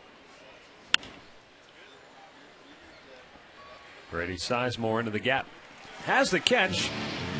And the Rangers go 1-2-3 for the second time today. And they keep hitting him in the air.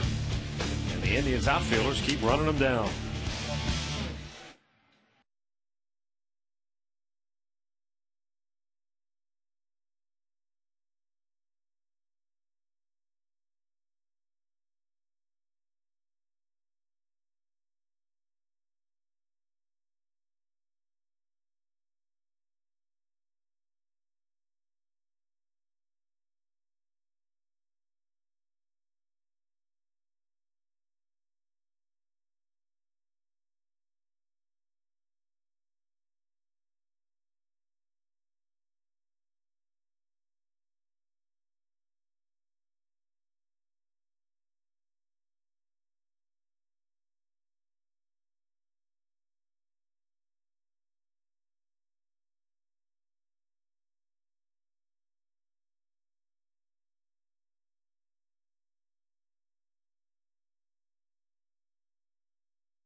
Still lead it. Bottom of the fifth inning. Here at Progressive Field, top of the order for the Tribe. Grady Sizemore, Jamie Carroll is Drupal Cabrera. Meanwhile, Scott Feldman has allowed 6 hits today. but he has stranded 5 Indians base runners.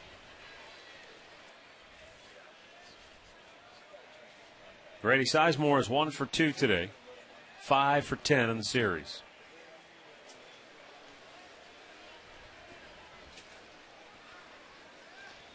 In the dirt, ball 1.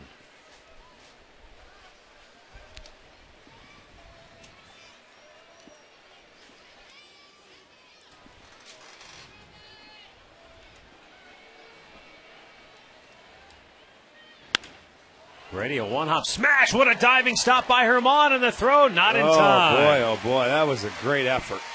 Boy, he did make a spectacular effort just to knock that ball down. To even get to that ball is one thing, and I'm surprised he was able to just come to the seat of his pants and get rid of it. I mean, that ball looked like it was by him, almost separated his shoulder because it pulled it out of socket. But just, I don't know how he threw this ball. I know it. Terrific effort. I mean, you could get nothing on it, and you have Grady Sizemore running. But a good try. That'll go as a hit for Sizemore. He now has 2. And another leadoff man aboard for the Indians. Now Jamie Carroll, 2 for 2, steps in. Last time up with Sizemore at first, he punched one through the hole on the right side. Yeah, guided it. That's why that first pitch there is saying, Feldman saying, I'm not going to let you go out there and try and hit that hole again. Going to force him to make him work his hands. If you want to go that way and that pitch is inside, if you don't turn on it, you really have to work your hands to try and get it through that hole there. Called strike, 1-1 the count. Well, if he tries to go inside and Jamie were to cheat, then Murphy's about 100 feet off the line in left field. I know, but Jamie's not one of those guys. He stays within himself. Every once in a while we'll see him do it, but usually in situations he does not go outside. Yeah, right now he's thinking of hitting the ball to get Grady Sizemore to third base. Runner goes, pitches outside, throw to second. Got him. And they got him as right.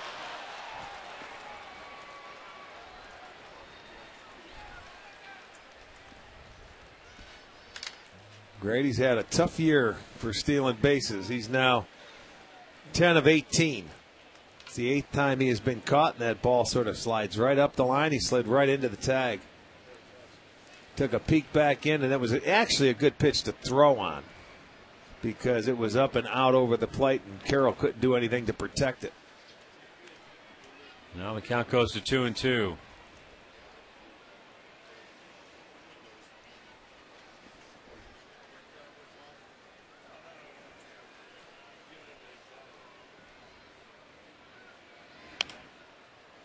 I think there's always been a slight misconception that Sizemore is a speedster.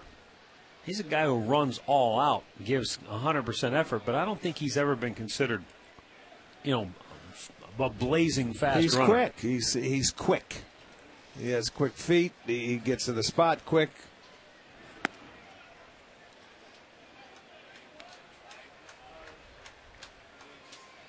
When you look at him on this team, though, he is fast.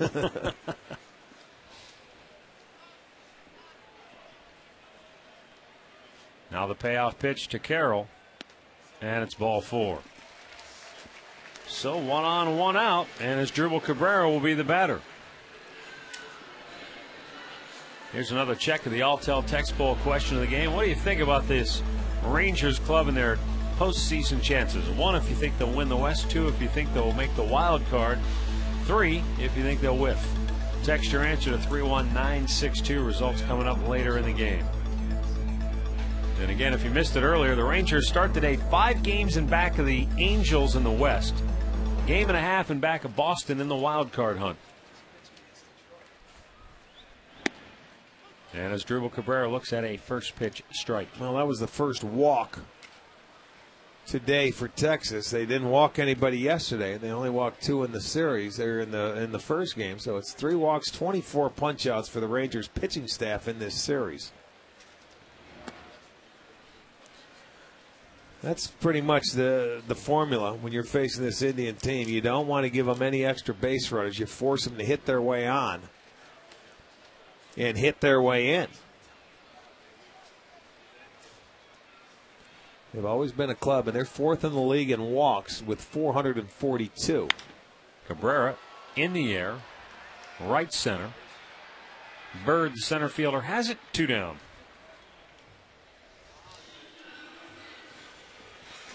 Well, if you're traveling, you can always catch the Tribe games on your computer with MLB.tv. It's the ultimate baseball experience featuring 100 live out-of-market games per week, plus on-demand games. For full details, visit Indians.com, where baseball is always on. See where Carl Pavano's already allowed 4 runs to the Royals in his start with Minnesota.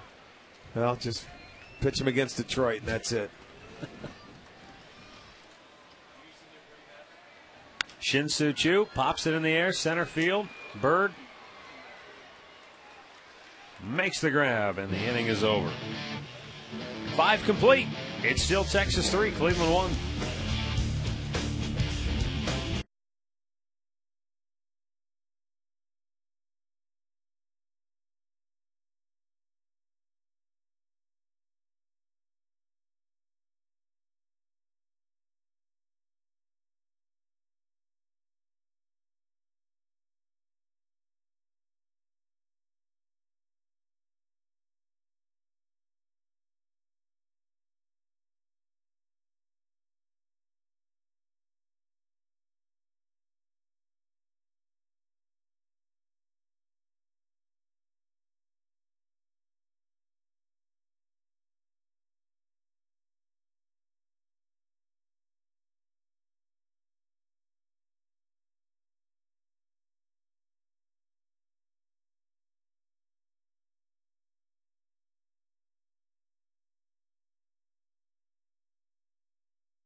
Nice shot of the terminal tower.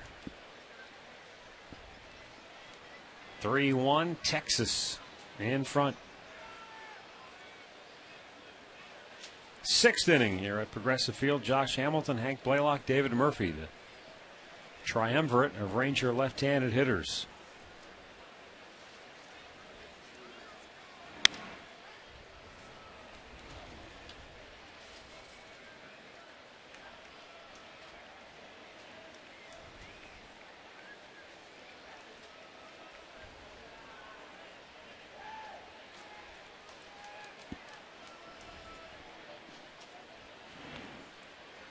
In the dirt, 1 ball, 1 strike. This is one of my favorite items on the old This Date in Baseball calendar.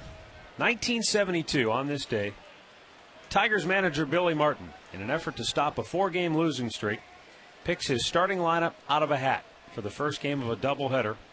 And it worked, right? And it worked as the Tigers beat the Indians 3-2. How about, yeah. I've been in a lineup where that happened before. How'd it work out for you? It was against the Texas Rangers, and I believe we won. Where'd you hit? You remember where'd you hit? I hit third. Boog Paul led off, and I think Kuiper hit fourth. It was hilarious. The 1-2 pitch. A liner, and it's by a diving Valbuena. Here goes Hamilton going for 2 again. Choose throw. And Hamilton's got himself another double. That's his 2nd today. He had 2 yesterday. Yes, he did. One was very similar, that almost a carbon copy of that play right there. Yeah, he hustles out of the box where it's not hit directly at an outfielder, and he's going to force you to get to the ball in a hurry and make a great throw. And if not, his speed is going to get it. Look how easy that swing is. The ball jumps off his bat. Diving for it is Valbuena. And again, Chu yesterday had the slide to pop up. This time he does not, and the ball gets by him. He would have been in easily anyway. Hank Blaylock goes after the first pitch, hits it deep right field and off the top of the fence. Chu with a great bare hand grab and throw into second base. And Hamilton unable to score from second. So he's at third with Blaylock at first on a ball that hit the top of the fence in right field. That did not miss by much. Hamilton didn't get a good read on, thought maybe Chu was going to get back and catch breaking it. Ball, hanging slider. Oh, boy, that missed by about a foot. Those guys in the bullpen were starting to move around a little bit. It was hit so hard, that was only a single, and he gets him over to third base. You're right, he did not get a good read on that ball. He should have been able to score, knowing that it was at least going to go over Chu's head. So they got to get the bullpen going. First visit to the mound for Carl Willis today. And this will be the 100th pitch already for Jeremy Sowers. Didn't seem like he had that many, but Joe Smith, right-hander loosening. First two Rangers aboard here in the sixth inning. Let's take a look at our Northern Ohio Toyota dealers game recap.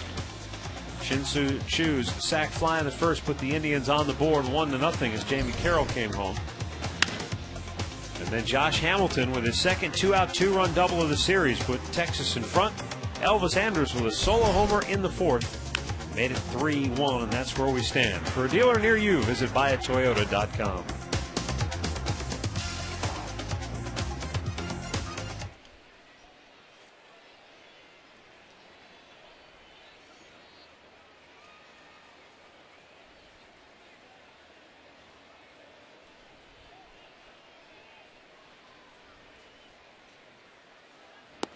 Murphy looks at a ball down low.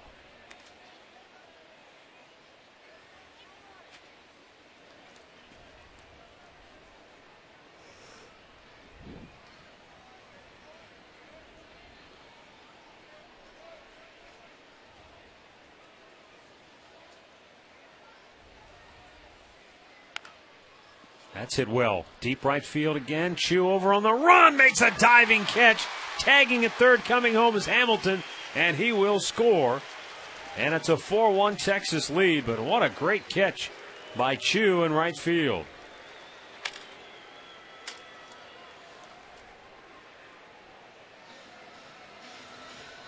Well, that's going to do it for Sowers, but it is a very nice catch to get that first out of the inning. Another left-hander got up and tried to hook that ball. Looked like a hanging breaking ball. Chu makes a nice catch, but Hamilton waiting on third base. He will score. That'll do it for Sowers this afternoon. We've got a timeout here in Cleveland. 4-1 Texas in the top half of inning number 6.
4-1, Texas on top. Adding a run here in the 6th inning with 1 on and 1 out. Joe Smith comes into the ball game, making his 31st appearance this year. No wins or losses. The ERA .346. Taylor Teagarden, right-handed hitter, 0 for 2. Takes the first pitch strike.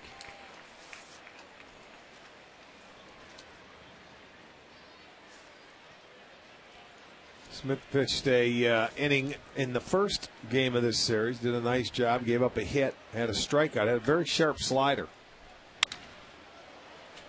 Sizemore coming in and sliding over to his left to make the catch. 2 down. Let's go back to the STO studios once again for a Ford Sports update. Here's Al Pulowski. Matt and Rick, this time we go to Minnesota. You talked about the 4-1 game. Carl Pavano on the hill for the Twins. Yanks struggling some today. Here's Billy Butler, a double to right field. Scores Unieski Betancourt.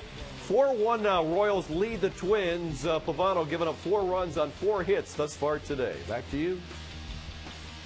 All right, thanks, Al. Of course, the Indians will be headed to the Metrodome to face the Twins. Long way tomorrow. to go in that ballpark. You know that. 4-1 early in the game. Goes off the glove of Shopik, and down to second goes Hank Blaylock.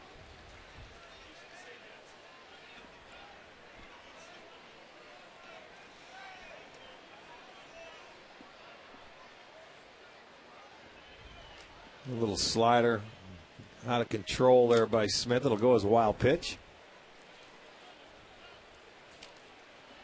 Elvis Andrus, who homered his last time up, takes a strike.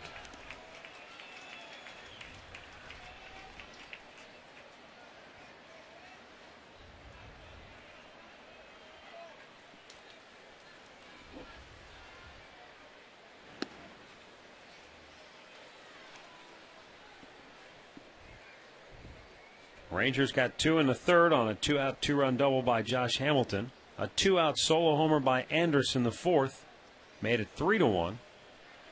And now the sac fly here in the 6th inning has added to their total. Inning over, but it's 4-1 Rangers, middle of the 6th.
It almost doesn't look real, does it, that shot? Look, no, it doesn't. You're absolutely perfect.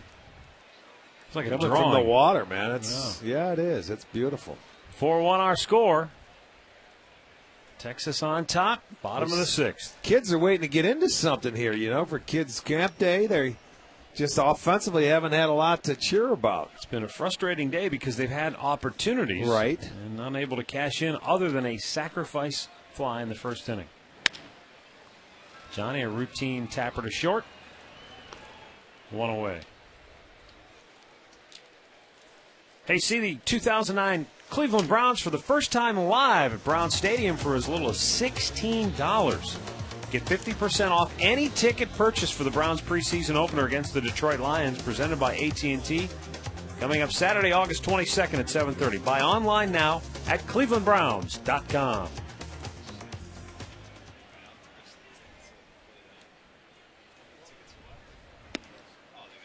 Luis Valbuena takes the call strike. He's 1 for 2 today. June 14th, 1975. That was the day that Frank Robinson picked the names out of a hat. Who found that out? Boog Powell led off. George Hendrick batted second. Okay. Arch batted third, went 1 for 4. Had 6 putouts, by the way. Good day for you out in the outfield. Okay. Dwayne Kuiper hit cleanup. I was right. Gosh, that's pretty good memory. Frank Robinson was the DH, hit 5th. Buddy Bell batted 6th. Frank Duffy hit 7th. Charlie Spikes batted 8th. And Johnny Ellis batted 9th. Wow. You lost 2-1. So the new look lineup didn't do a whole lot. Well, at least we scored. We lost 2-1, huh? At least you lost to a Hall of Famer. Ferguson Jenkins, 9 innings, only allowed 6 hits. Yeah. Well, if that's any consolation. That's right.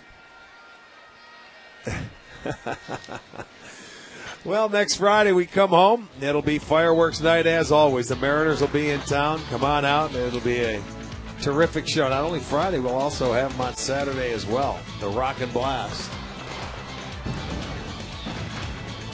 Now, here's a guy I don't even remember. Rorick Harrison was the right-handed starter. pitcher. We got him from Texas. He came from the Texas Rangers in one of those trades that we made. There you go. He started for us? Mm-hmm. Okay. So that's June. I think Rorick Harrison came in, I don't know if it was part of the Gaylord deal or not. No. Tommy said no. He came earlier, a year earlier in 74. So you're just into the big leagues about a month, and all of a sudden your manager's picking a lineup out of a hat. I'll tell you what, I saw a lot of things early my first year in the big leagues. Guys fighting at the manager, and you're thinking, holy mackerel, what have I got myself into? Oh, yeah.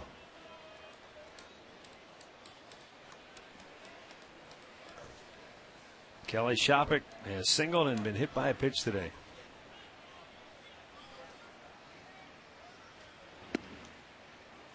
Down too low. And a 2-out base runner for the Tribe.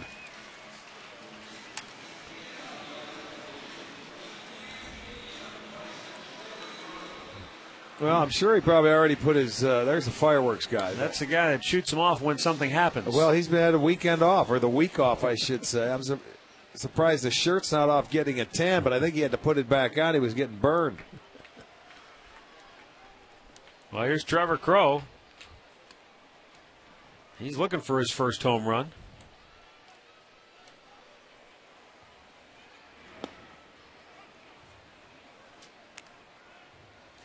I want to know. I wonder if anybody would do that nowadays, pick it out of a hat.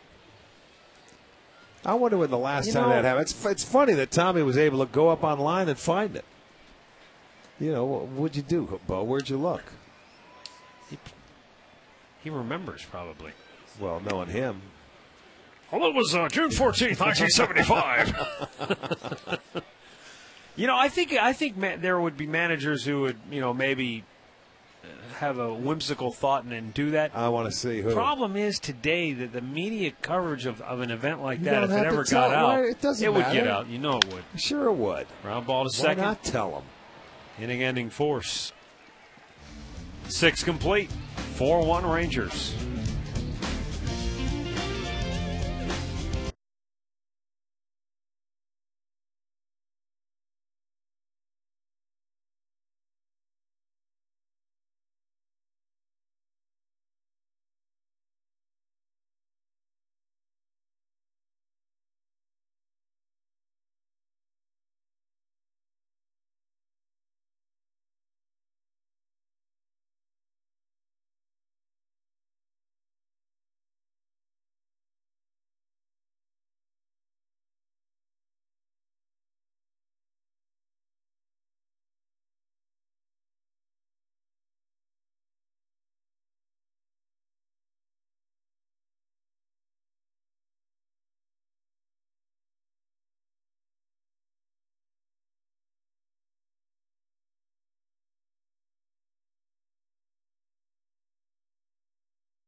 Brought to you by Direct Energy, offering simple solutions for all your natural gas needs.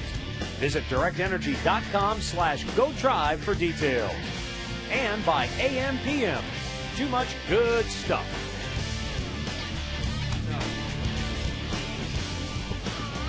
That's what they.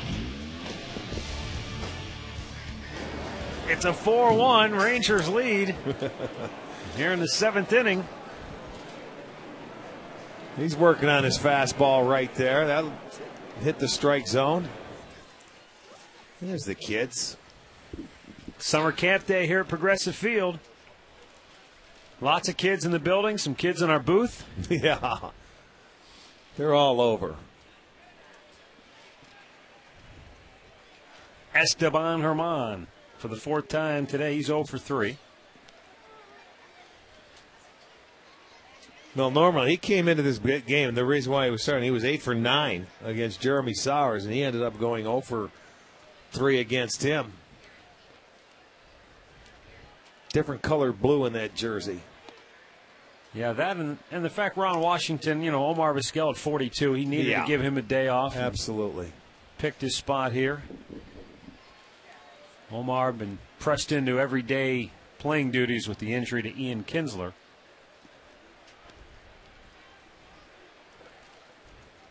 Two balls and a strike.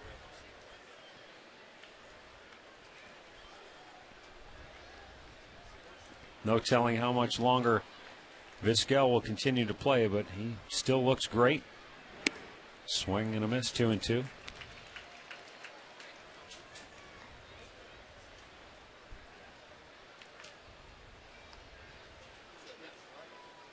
Well, his quest for 3,000 will probably fall short. There you see Maddox talking to Feldman over there in the dugout. I think Omar Vizquel, though, is a surefire lock for the Hall of Fame. I do, That's just too. my personal opinion. I agree. There's Omar. Most games at shortstop by anybody. Up the middle, second baseman Valbuena throws him out. 1 away. Here's our Mercedes attention assist of the game.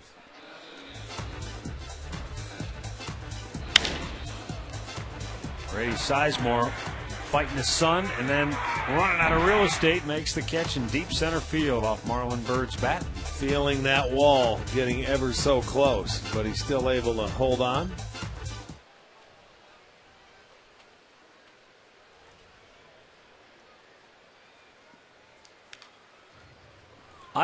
I wouldn't go so far as to say Omar Vizquel redefined the way guys look at shortstops or play the position, but he brought a flair to the position that certainly I had never seen before, and I think you see younger players like Cabrera and others have tried to emulate his bare hand grab and some of the things that he's brought to the position. Well, when he came up, his era, it was an offensive position. You had A-Rod playing shortstop. You had Garcia Parra in Boston. You had Jeter in New York. And Omar was doing it with his glove, and also a different styled shortstop. Guy that could bunt. He could steal bases. He'd get you base hits. He found a number of different ways to win games. Ozzie Smith's a Hall of Famer. Now, when you look at Ozzie, he has better offensive numbers than Ozzie Smith, and he's just a Gold Glove or two behind him. Yeah. An 11-time Gold Glover, with the Tribe. Shin-Soo Choo in right field near the line has the catch, 2 down. At that position, I think without a doubt, one of the best that ever played the position, bar none. He did bring in the barehanded grab, and that's where his errorless streak ended one game in Minnesota. Yeah, where that official scorer up there said no. It's a hit or it's not a hit. Gave him an error on a barehand attempt, saying he didn't have to barehand that ball. Well, how do you know? To this day, you're bitter about it. That guy was just... I'm just fueling the fire to get you going before we go to Minnesota. Where are we going after the game, That's right, boss? we're going there. Yeah. I want you to go say hello to him as soon as we get in the press box tomorrow.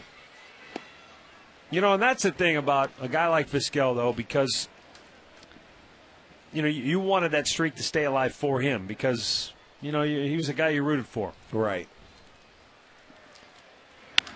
Bird socks one to center, and that's going to drop for a hit.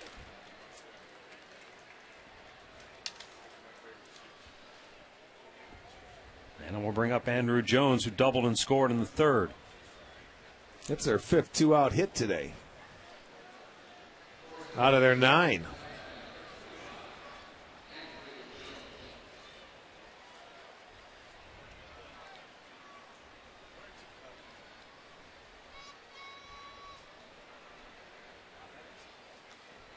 I know we didn't play Atlanta a lot during the interleague portion of play when Andrew Jones was in Atlanta, but I don't remember him being this big. Right. Looks like he's put on some weight. And maybe that comes with not patrolling the outfield every day. Well, you're right. No, lineup he all the ended up time. later on, I'd say in the last 3 or 4 years, becoming size-wise much bigger. Yeah. He could go get him with the best of them. Foul third base side. When you start hitting home runs, then you forget about a lot of other things. I used to say when you hit home runs, you drive Cadillacs. You hit singles, you drive Chevys.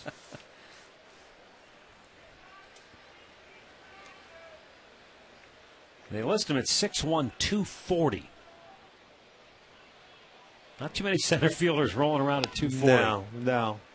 Which Guys is why are much bigger, but you have a tendency sometimes to not work as hard, and you get out of shape.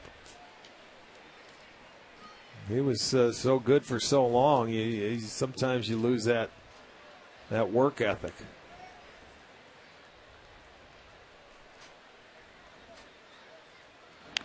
Foul tipped.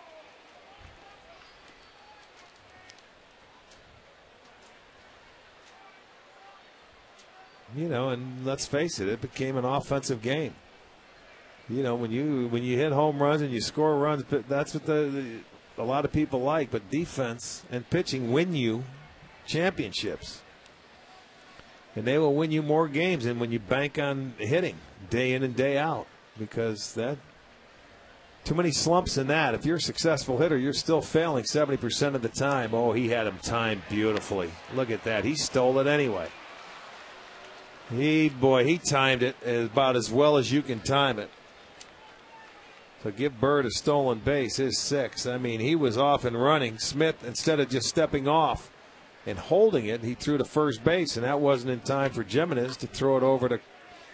I'm wondering if the way he's angled, he never saw him take off. That's a very good point. Sometimes there's pitchers that have no idea where that base runner is, and they just throw. You're probably right. Being closed, he probably doesn't see the base runner.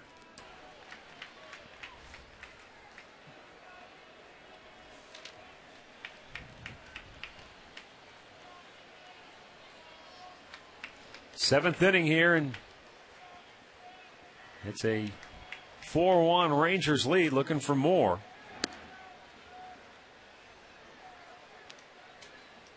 Full count now for Andrew Jones.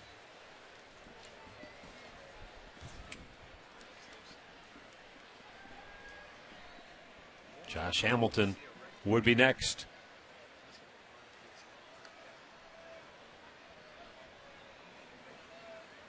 Payoff pitch, popped him straight up.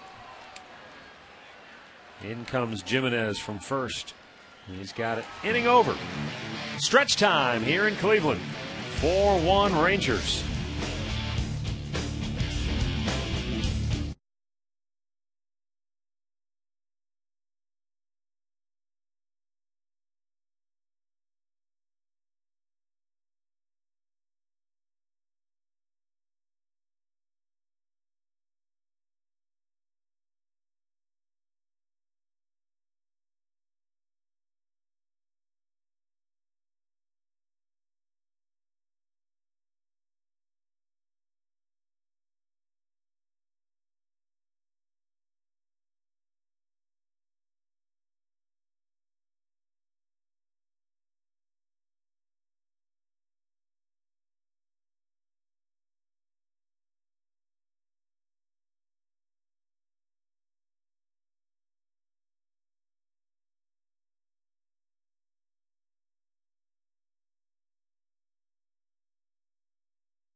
Hey, Panini's largest location is now open in Westlake with an all-new menu.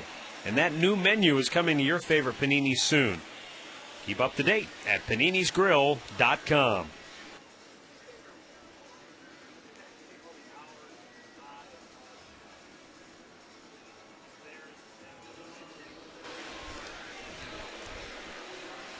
All right, that's it for Scott Feldman, who went 6 innings here today. He had trouble in every inning, never retired the side in order. But, man, he made the good pitches when he had to, or he just plain old had lady luck on his side. However you want to slice it, he only gave up 1 run. Still looking on the hook for a win today. Can't get the loss. Feliz coming in now from the bullpen. He was just called up recently. So Feliz is going to face 9-1-2 here in the bottom half of the 7th inning. And, you know, it holds true to form in this series. They had their chances early, but, you know, they've been shut down here in the last few innings. Go back to the 3rd. They had the first 2 guys aboard and couldn't score. Back in the 4th, they did the same thing. They've just had a tough time moving them around. They haven't gotten the hit they needed. Chris Jimenez shoots it back foul, 0 for 2 today.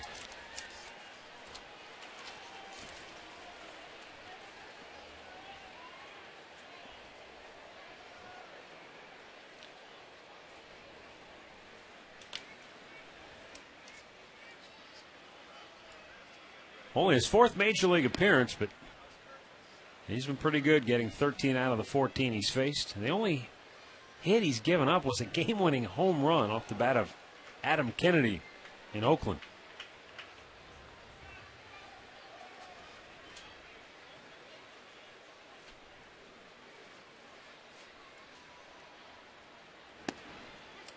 Strike 3 call, just painted the outside corner at the knees.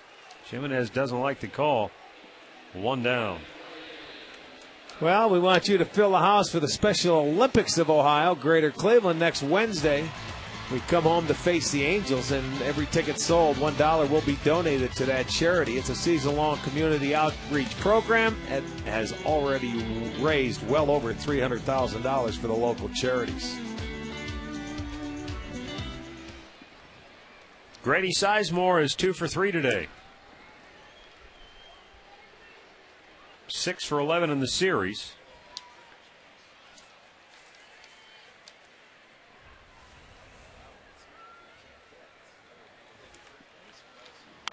And he fouls this one over toward the Ranger dugout, 0-2. I think it's interesting that Neftali Feliz is the first Texas Ranger in franchise history to record his first 4 outs as a pitcher on strikeouts. Well, they've been there since, what, 72, is it? Yeah. And they've had some pretty good arms and some pretty good strikeout pitchers over the years. Yes, they have.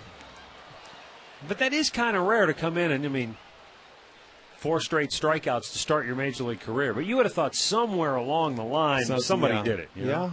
No one. It's a strange game, and you see different things every day. But he throws in the mid-90s. Looks like he may have a decent slider as well.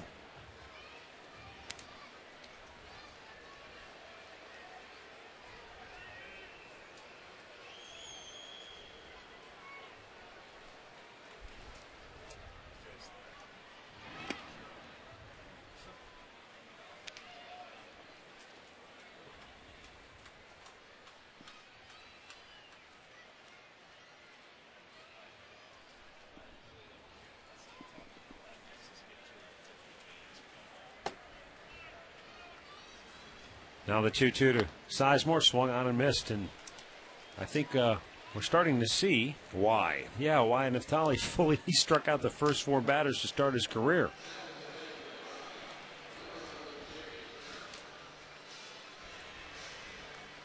Hey, you can win a new home theater system in the Great Clips Upgrade My Viewing contest. Package includes a 32-inch Samsung TV, a Sony Bravia DVD home theater system, and a Sony Blu-ray player. Stop by your local Great Clips location and register to win before August 30th. So you got a couple of weeks to go. Stop by Great Clips and register to upgrade your viewing.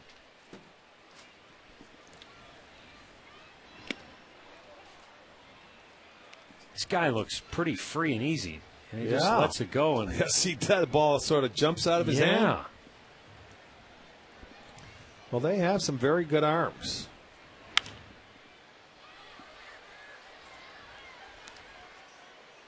Made his major league debut. He was 21 years, 93 days.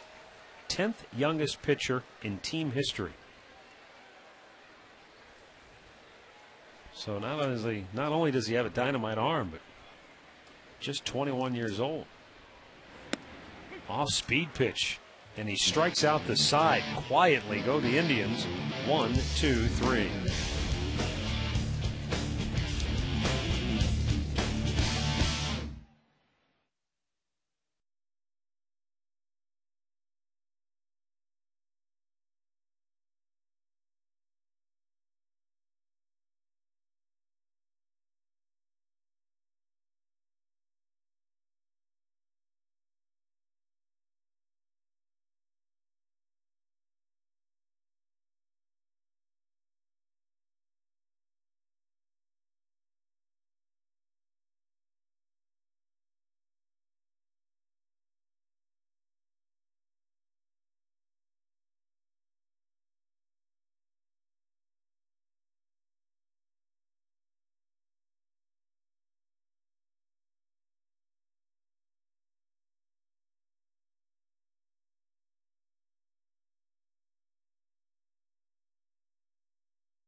It's a 4-1 Texas lead.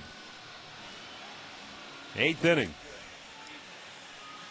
3 left-handers due up for Texas, so Eric Wedge will go to Rafael Perez in the ongoing attempt to try to get him turned around. It certainly didn't work yesterday. And his ERA went from, 8.88 to 9.33. Yeah, in that inning, he did. He gave up hits to Hamilton and Blaylock. Sacrificed and was taken out of the game. So he's coming in, and when you look at him, he has really struggled against left-handers. It's hard to believe because that was, he was his strong suit last year. Left-handers, 420 off of Rafael this year. 21 for 50. Now Hamilton's 3 for 3 today. 2 doubles, 2 ribbies, a run scored. 8 for 11 in the series. It's like little league numbers. Yeah. Well, he's capable of doing that, and he's been on a tear. And, this is what this team's going to have to do. Offensively, they're going to have to pick it up because they're going to get Kinsler back at the end of the week. They got a tough schedule. We told you they're going to go home for the weekend and play Boston, and they get Minnesota for 4. So it could be a wild card shootout for these Rangers. They've been chasing the Angels all year long, and they're still 5 back. So, to stay with that ball club. And the Angels, they don't look like they're going to falter. So if you're thinking, you look wild card. Of course, you always want to win the division. I popped Carroll over to the seats, but he's out of real estate. Drops about 10 rows back. 1-2 the count on Josh Hamilton. But as we've seen in the past, it's normally around August when Texas goes south when they have, with the heat. But they've been out on the road, so it may be a different year.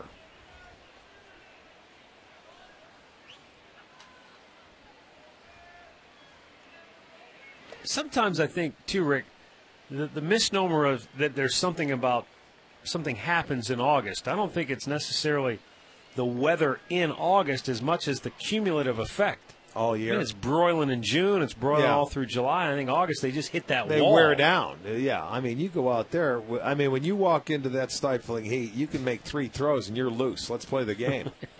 You don't need to stretch and go out and hit. And, yeah, it wears you down.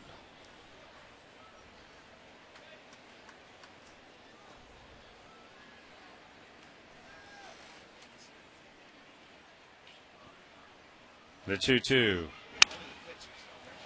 Over the head of Valbuena, his 4th hit of the day. And his 9th hit in the series. You just throw your glove up there and he'll hit whatever you throw. This one just over the outstretched hands. He couldn't play high enough or deep enough over Valbuena's glove. But he gets enough of it, it'll be another hit for Hamilton. I can't remember the last time I saw a guy go 9 for 12 in a big league 3-game series. It's been a while, I think. That's pretty impressive. Well, and he's had, 4 doubles? At least. Not sure what he did in the first game of the series. I will check here. And he had 2 doubles yesterday, 2 more today. He had 4 doubles and 5 singles. 4 runs batted in. Well, his batting average over his last 15 games now has gone up 40 points. He was at 220. He's now at 260. A line drive off the glove of Cabrera on one hop, and stopping at second is Hamilton. As Drubel made a terrific diving effort. That ball was smoked. Well, once again, Perez 2 for 2 against the lefties. The left-handers come out and get him again. And the same 2 left-handers in back-to-back days. And I mean, this one here, everything was upstairs, and that one was smoked. Just doesn't seem to have any kind of movement, any sharp movement at all. Well, he's not down. His slider's not the same. He's not the same pitcher, let's face it. No matter how hard you try to bring him back and let him get into shape, it's not going to happen this year. It's just one of those years for Perez.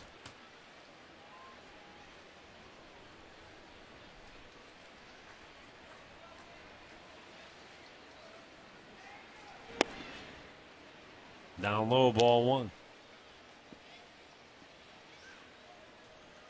Murphy drove in a run with a sacrifice fly in the 6th.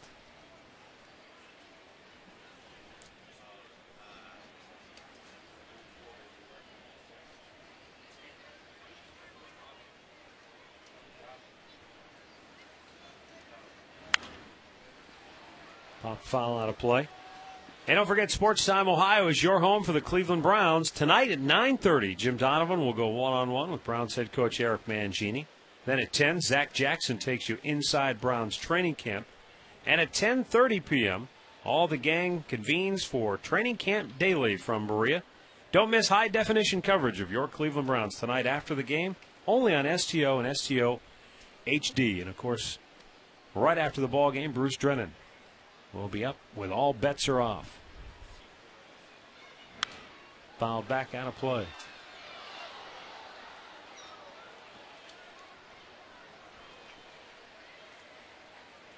Chris Perez now warming in the bullpen.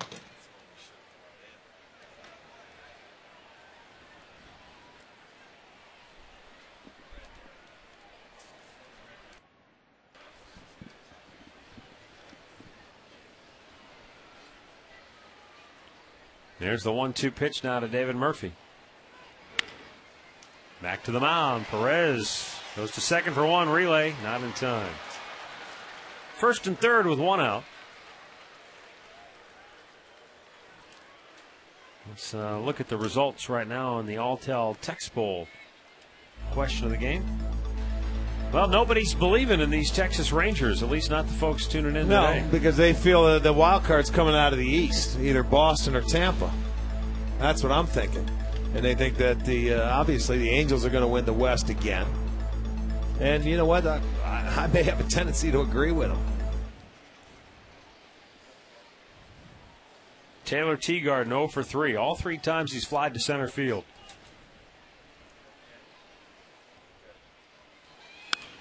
And he might do it again, although this might not get deep enough. No, it won't. Right on the infield. As Drupal Cabrera makes the grab, 2 down. He's consistently using the center of the diamond, but they're all straight up in the air. Yeah, home run in the silo. Elvis Andrus will be the batter, 1 for 3 with a home run today.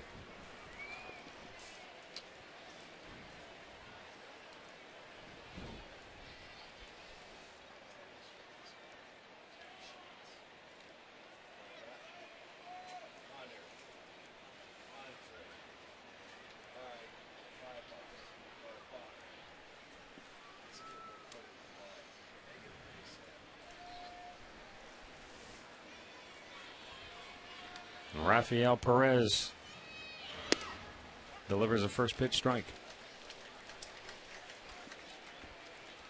4-1, Rangers lead it. They got 2 in the third, 1 in the fourth, 1 in the sixth. The Indians' lone run in the first inning on a sacrifice fly.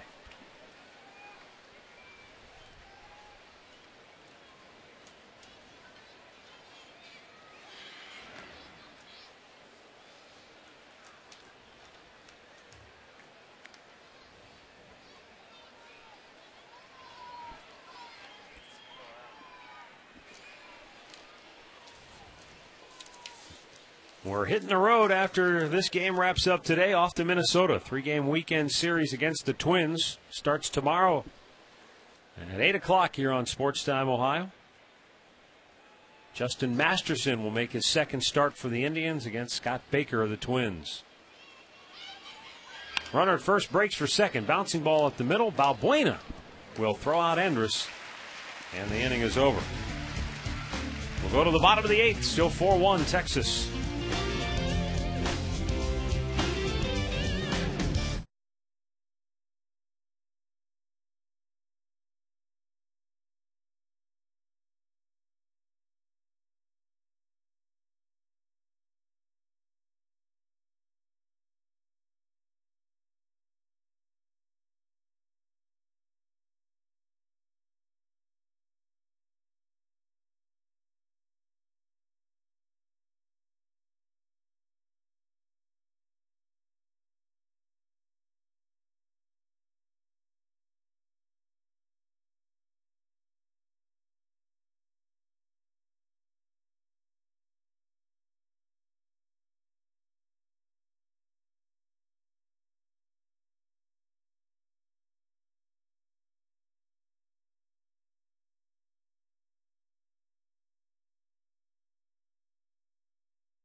She's jamming.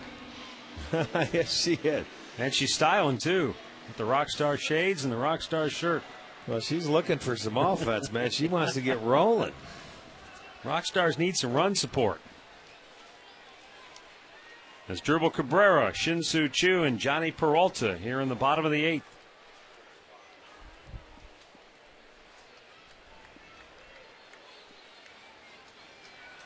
Belize struck out the side in the 7th inning. We were talking that he was the first Ranger in their history to record his first 4 outs on punch-outs in his Major League debut.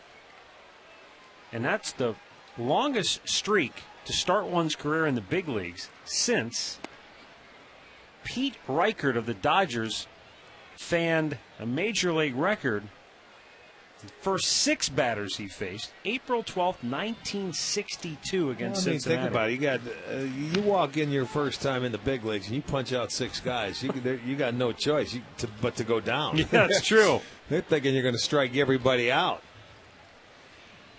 I remember a game in Toronto. Bartolo had to be around Colon? 2000 or 2001. Bartolo Struck out Colon, the first 6? 6. Yeah.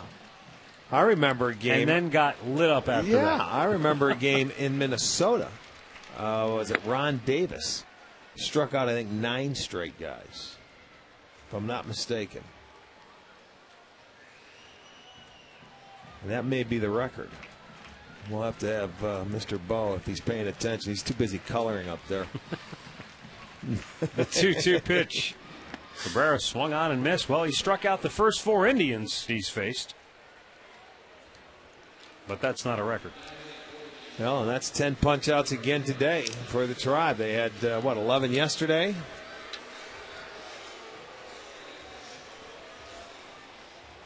No, Hunter, they had 6 yesterday. They had 11 the day before. Nippert punched out 10, and they got 1 out of the bullpen. They had 7 yesterday, didn't they? 8. Yes. In any event, a lot of strikeouts here lately.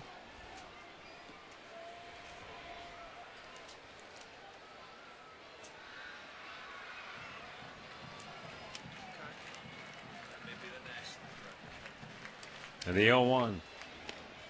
They just haven't been able to get the key hit today when they've needed it. They had 2 on with 1 out in the first inning, got a sac fly to get a run home.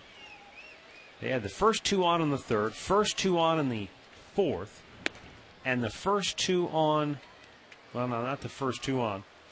But in the 5th inning, they had Sizemore reach, then he got thrown out stealing, and then Carroll reached after him. They haven't been able to convert any of those, though, into runs.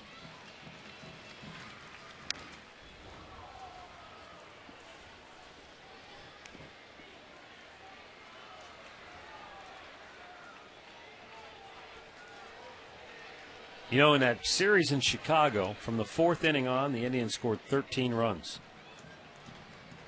Not 1 in this series. Wow. And Chu foul-tipped it, I think, didn't he? Well, I don't know what happened. He didn't I foul guess he that did off? not. I thought he did. Unless that hit the catcher's glove. That's what we That heard. must have been what it was, yeah. So he checked his swing. He swung through it. It went off the catcher's glove tee garden to the screen or to the wall. Bounced back, and he throws him out at first. So another punch out, 5. Yeah, you know, he didn't offer an argument, so he must not have foul-tipped it. Boy, we did hear a tip, and that was the glove. Yeah. Well, we can't. Boy, This guy struck out the first 5 Indians he tell you faced. something, and you wonder why he struck out the first 4 in his first game. It doesn't surprise you now, does it? He's bested that already. He's about as free and easy a 96-mile-an-hour guy as you'll ever see. It just... Yeah, it explodes on you. It Yeah. sure does. It sure does. There's not a grunt. There's not an extra push off the rubber. He just lets it fly. Well, and out of his 25 pitches, 17 have been strikes. It's not like he's all over the place with it either.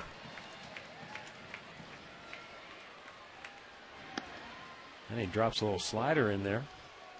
No, that's just to take you off the heater.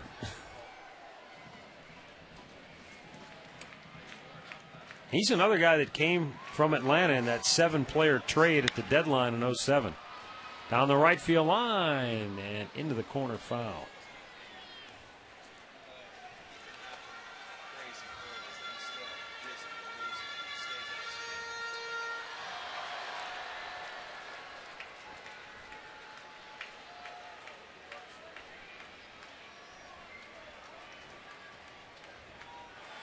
The Texas record for consecutive strikeouts is obviously Nolan Ryan. Back in 1991, coming against, at that time, the California Angels. Oh, there you go. It ends at 5. Throws out Peralta.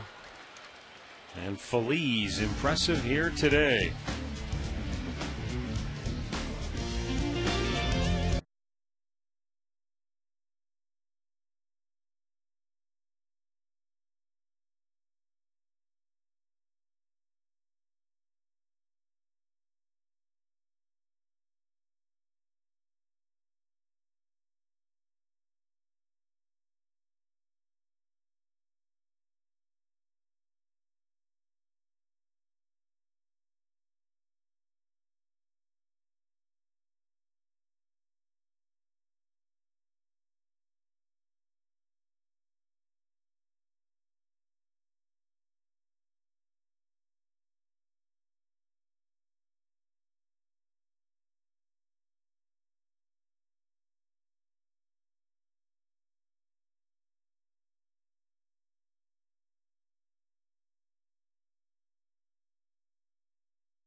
Okay, we are going to the 9th inning here at Progressive Field.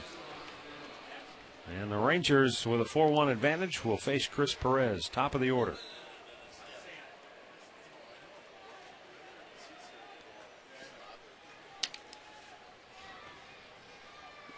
Esteban Herman, Michael Young, and Marlon Byrd due up for Texas. Herman 0 for 4 here today.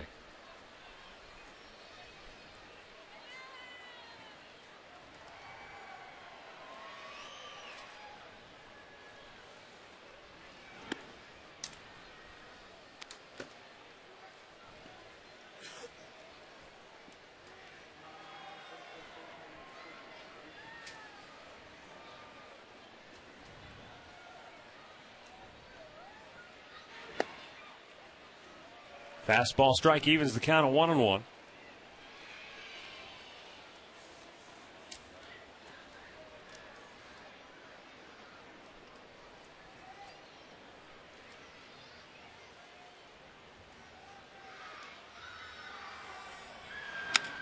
Line toward right, Chu. Had him played shallow, makes the catch, one away.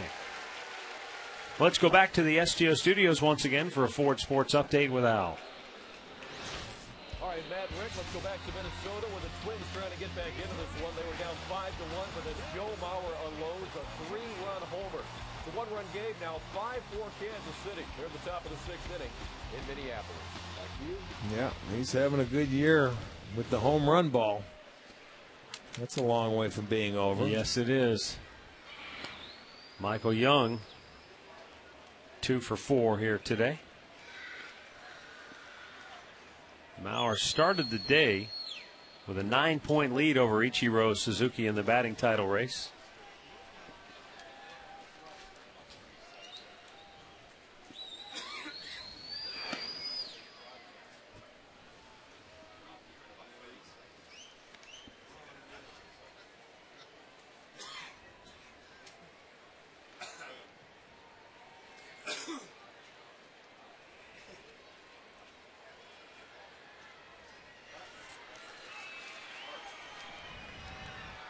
The 2-0 pitch.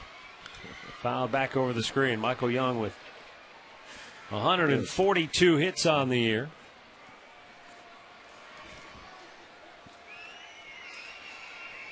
Came in ranked 6th in batting average. Depending on how he does in this at bat, might have a chance to move up the ladder. Scott Rowland is ahead of him at 320, then Miguel Cabrera. Then there's Scott a pretty Rowland's not even in this league. How about that? That's a good point. And he's still over ranked in Cincinnati now, but he'll fall out of it with at bats eventually. But I'm thinking he's still in the top 10. He's holding his cards. Jason Barr, there's a pretty good gap between the top 3 and everybody else, though. Young goes down swinging, 2 down. Now our Northern Ohio Buick Pontiac GMC performance of the game. Josh Hamilton, boy, again 4 for 4 today. What a series he has. Yes, indeed. I mean, he comes into Cleveland, which is a 9 for 12. Yeah. 4 ribbies, 4 dubs. Yeah, he's warming up, and it's coming at the right time for the Rangers. By the way, that was the first strikeout for Indians pitching today. Now Marlon Byrd takes a strike.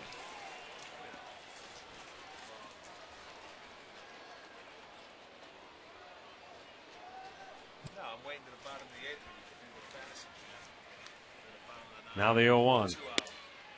Just missed outside. Frank Francisco loosening for Texas.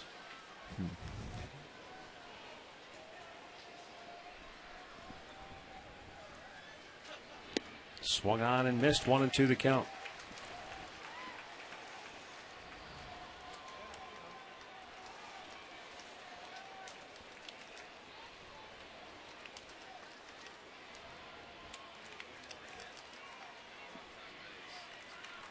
Now the 1-2.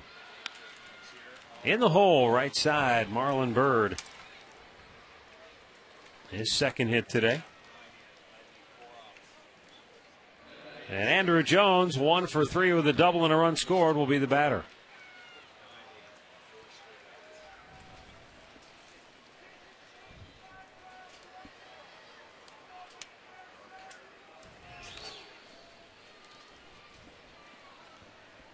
Got the Bobble Buddies clipped to the bill with a rally cap.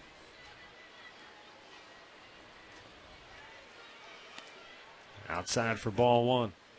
Talking about that batting race a little bit more, it's interesting in that Jason Bartlett started the day third at 343. And then there's a 15-point gap between he and Miguel Cabrera, who is fourth. But there's a 25-point gap between Bartlett and Joe Mauer, who leads the league. So there's quite a bit of range just in the top 4. But as we have seen, those hot spells and cool spells can change the races in a hurry.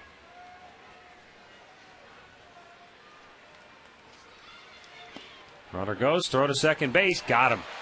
Nicely done. Kelly Shopik guns down Marlon Byrd to end the top of the 9th. 4-1 Rangers, last chance for the Tribe coming up next.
Completed as we go to the bottom of the 9th. Let's take a look at our direct energy, bringing the gas sequence.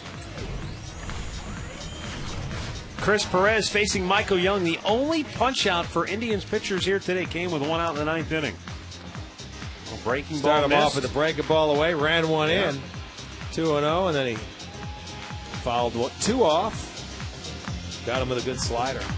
Direct energy, simple solutions for your natural gas needs.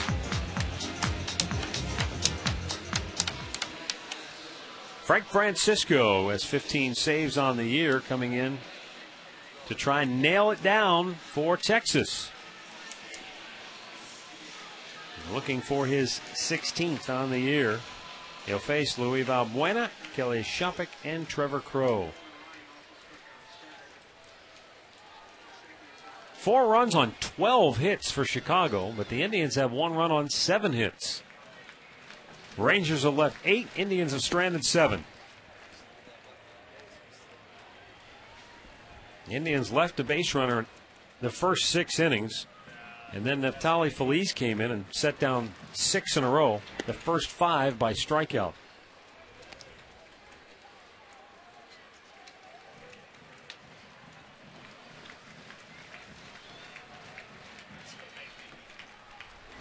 There's a line drive deep right field into the corner. It goes, fair ball. Valbuena on his way to second, and the Indians have a leadoff double here in the 9th inning. It's their first base runner since the 6th inning, first hit since the 5th. And for Valbuena, a 2-hit game and his 18th double on the year. Well, let's go. This is going to be our McDonald's. I'm loving it. Starting off the 9th inning now. See if they can maybe mount a comeback. They have been very quiet in the last couple of innings, but Valbuena starts it off with a double down the right field line. And now Kelly Shopik, who's been on base all 3 times today. He's singled, he's hit by a pitch, and he's walked. Looks at a strike. By the way, you were talking about Nolan Ryan when Neftali Feliz was in there. Right. Going back to his last appearance, he struck out 7 consecutive batters. Oh, is that right? Tying Nolan Ryan for the franchise well, record. See, I didn't realize that.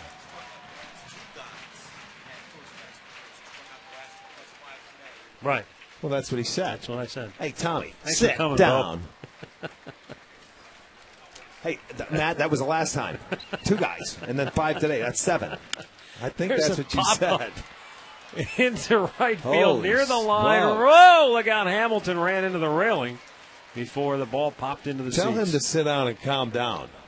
Get off the coffee, the caffeine.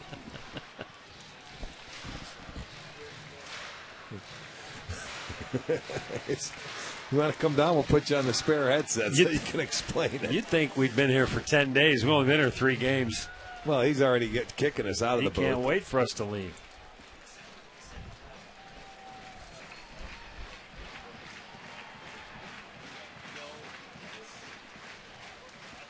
Let's go to the tape.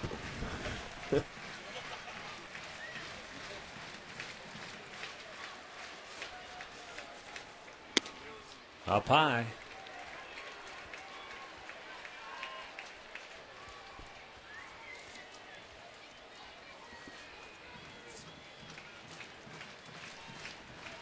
One ball, 2 strikes. Kelly Shopik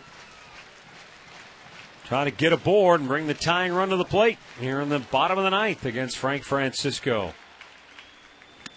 High again, 2-2.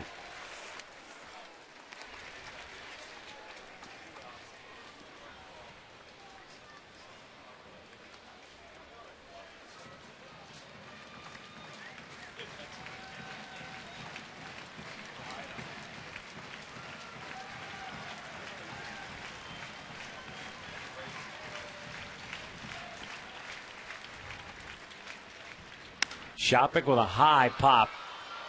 Shallow left. Out goes Andrus. Calling for it, but he's called off by Murphy. 1 away.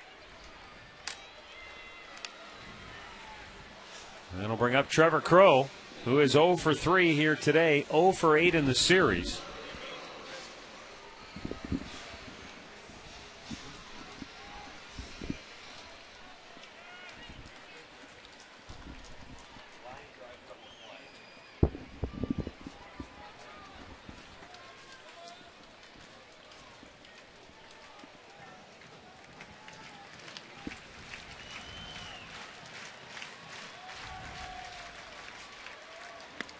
Trevor Crowe looks at a ball up high. Crowe flied to right in the 2nd inning, called out on strikes in the 4th, and then bounced the ball to second to end the 6th inning.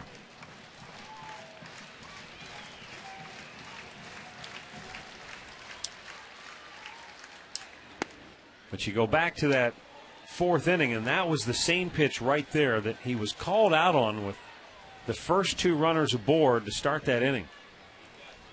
And what looked like a potential rally fizzled in a hurry. The 1-1. Swung on and missed.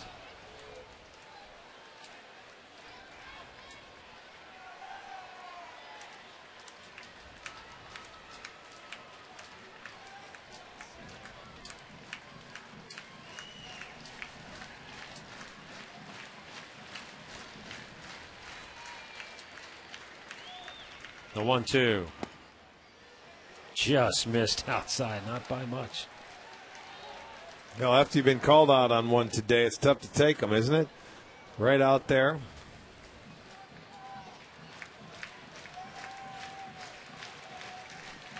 Valbuena, the leadoff man, doubled. He's at second with 1 out.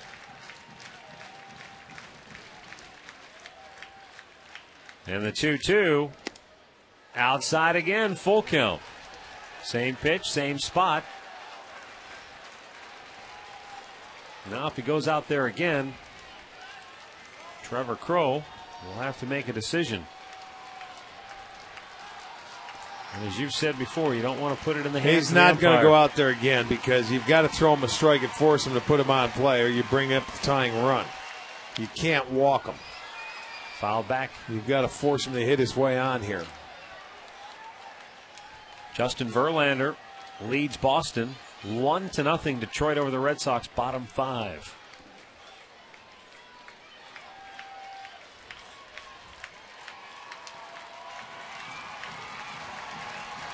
Here it's a 4-1 Rangers lead. Indians need another base runner to get the tying run to the plate. And the 3-2 is popped in the air. Foul ground, easy play for Young, 2 down.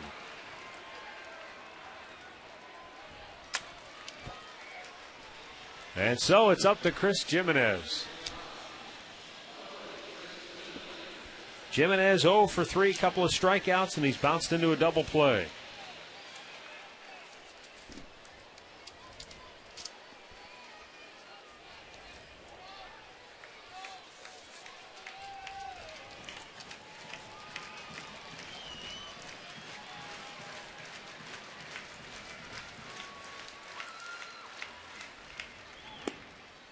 Down low, ball 1. Don't forget tomorrow, before Indians baseball, we've got All Bets Are Off at 3, Beer Money at 6, Buckeye Blitz at 6:30, and then the On Deck Show with Al at 7:30. Indians Twins at 8, all tomorrow, right here on Sports Time Ohio. Popped him up, foul, back out of play. And again, Monday, we've got an off day, but Bruce will be doing All Bets Are Off live from Tony Paco's in Toledo. And then the Clippers Mud Hens game, you'll see it on Sports Time Ohio on Monday night.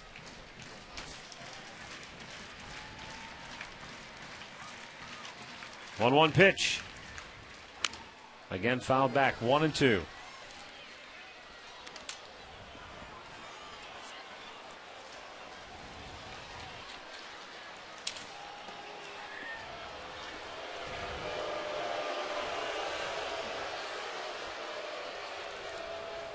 Whoever got the souvenir isn't giving it up, and they're not happy about it.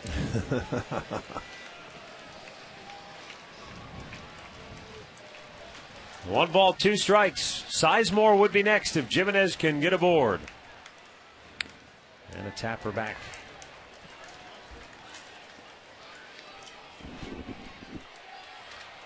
Frank Francisco gave up a leadoff double to Valbuena here in the ninth. But he's retired the next 2, and he's 1 strike away from nailing down the save for Texas. It'll be his 20th pitch of the inning.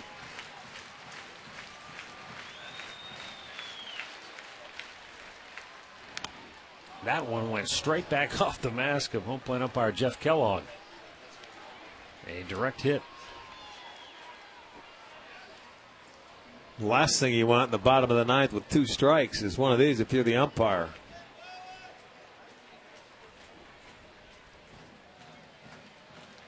I'm all right. I'm okay. Someone answer that phone, please. Again, the 1-2. And that's the ball game.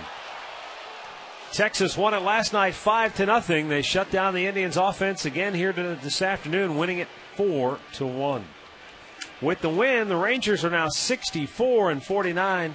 Indians dropped to 49-65. The win to Scott Feldman, his 12th of the year. The loss goes to Jeremy South.